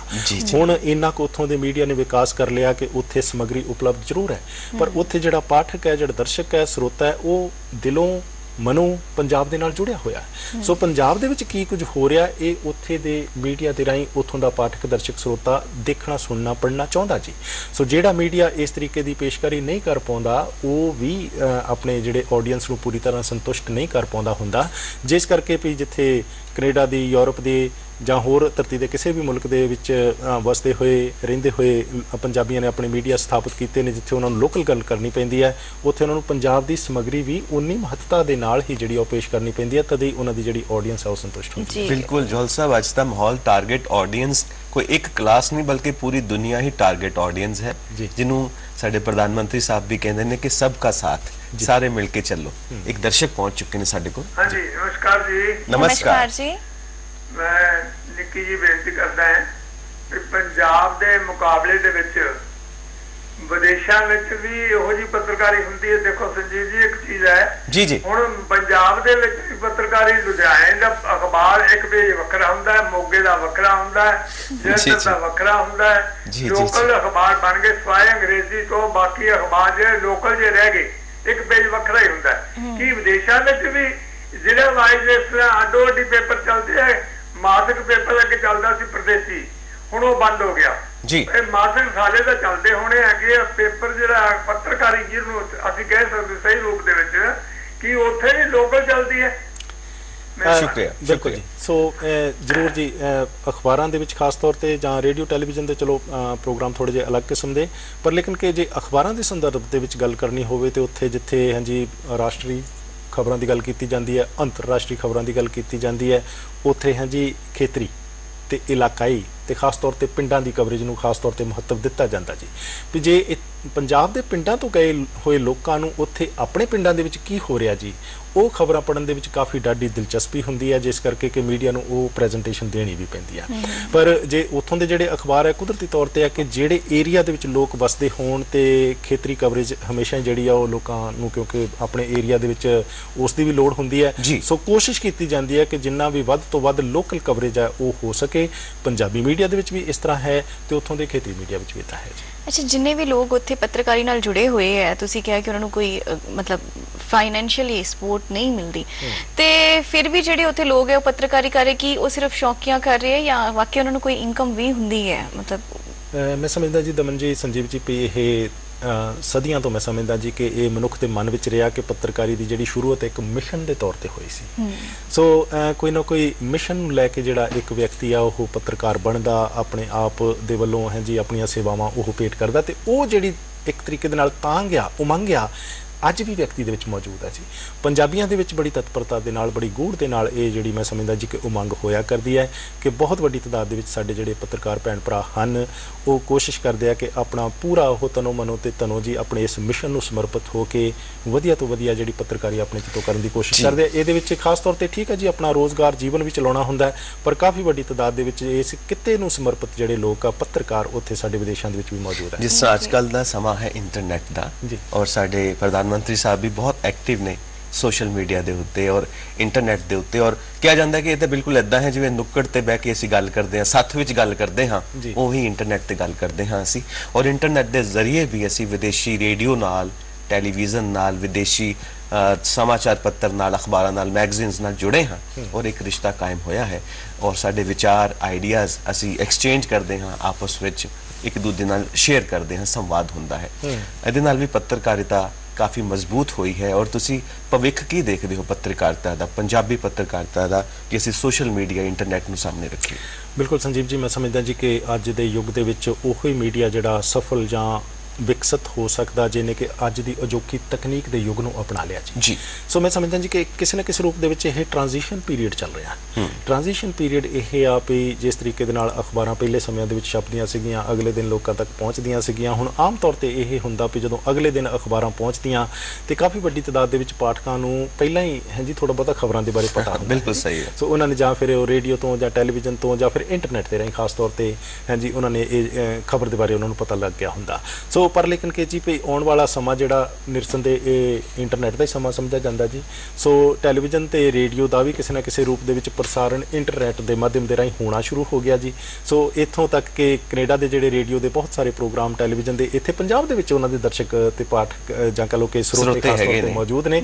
ਔਰ ਕੁਝ ਅਖਬਾਰਾਂ ਜਿਹੜੀਆਂ ਕੈਨੇਡਾ ਤੋਂ ਪੰਜਾਬ ਦੇ ਵਿੱਚ ਵੀ ਆਉਂਦੀਆਂ, ਸੋ ਕਿਸੇ ਨਾ ਕਿਸੇ ਰੂਪ ਦੇ ਵਿੱਚ ਹਰ ਤਰ੍ਹਾਂ ਦਾ ਮੀਡੀਆ ਜਿਹੜਾ ਵਿਦੇਸ਼ਾਂ ਦੇ ਵਿੱਚ ਪੰਜਾਬੀ ਦੇ ਵਿੱਚ ਹੈ, ਉਸ ਦਾ ਕੋਈ ਨਾ ਕੋਈ ਰੂਪ ਇੱਥੇ ਪੰਜਾਬ ਦੇ ਵਿੱਚ ਲੋਕ ਮੰਨਣ ਵਾਲੇ ਵੀ ਹੈਗੇ ਆ ਜੀ। ਜੋਲ ਸਾਹਿਬ, ਬਹੁਤ ਮਜ਼ਾ ਆਇਆ ਤੁਹਾਡੇ ਨਾਲ ਗੱਲਬਾਤ ਕਰਕੇ, ਔਰ ਬਿਲਕੁਲ ਵਿਦੇਸ਼ਾਂ ਦੇ ਦਰਸ਼ਨ ਵੀ ਹੋ ਗਏ ਪੰਜਾਬ ਵਿੱਚ ਬਹਿ ਕੇ। ਜੀ, ਔਰ ਸਾਡੇ ਦਰਸ਼ਕਾਂ ਦੇ ਵੀ ਬਹੁਤ ਸਾਰੇ ਸਵਾਲਾਂ ਦੇ ਤੁਸੀਂ ਜਵਾਬ ਦਿੱਤੇ, ਔਰ ਤੁਹਾਡੇ ਇਹ ਗੱਲਬਾਤ ਕਰਨ ਲਈ, ਜਾਣਕਾਰੀ ਦੇਣ ਲਈ ਬਹੁਤ ਬਹੁਤ ਸ਼ੁਕਰੀਆ। ਤੁਸੀਂ ਸਾਡੇ ਸਟੂਡੀਓ ਦੇ ਵਿੱਚ ਆਏ, ਸਾਡੇ ਨਾਲ ਜੁੜੇ। ਸ਼ੁਕਰੀਆ ਜੀ, ਬਹੁਤ ਬਹੁਤ ਧੰਨਵਾਦ। ਔਰ ਦਰਸ਼ਕਾਂ ਦਾ ਬਹੁਤ ਬਹੁਤ ਧੰਨਵਾਦ। ਦਲਜੀਤ ਸਿੰਘ ਜੀ ਸੰਧੂ ਪ੍ਰੋਡਿਊਸਰ ਇਸ ਪ੍ਰੋਗਰਾਮ ਦੇ, ਉਹਨਾਂ ਦਾ ਧੰਨਵਾਦ। ਦਮਨ ਜੀ, ਸੰਜੀਵ ਜੀ, ਤੁਹਾਡਾ ਬਹੁਤ ਬਹੁਤ ਧੰਨਵਾਦ। ਸ਼ੁਕਰੀਆ ਕਿ ਜਿਨ੍ਹਾਂ ਨੇ ਇਸ ਪ੍ਰੋਗਰਾਮ ਦੇ ਵਿੱਚ ਸ਼ਮੂਲੀਅਤ ਕੀਤੀ ਤੇ ਮੈਂ ਕੋਸ਼ਿਸ਼ ਕੀਤੀ ਜੀ ਆਪਣੀ ਜਾਣਕਾਰੀ ਦੇ ਮੁਤਾਬਕ ਜਵਾਬ ਦੇਣ ਦੀ, ਪਰ ਫਿਰ ਵੀ ਕੋਈ ਕਮੀ ਰਹਿ ਗਈ ਹੋਵੇ ਤੇ ਖਿਮਾ ਦੇ ਚਾਚੇ ਦਾ ਬਹੁਤ ਬਹੁਤ ਧੰਨਵਾਦ। ਸਾਡੇ ਵੱਲੋਂ ਸ਼ੁਭ ਇੱਛਾਵਾਂ। ਸ਼ੁਕਰੀਆ ਜੀ।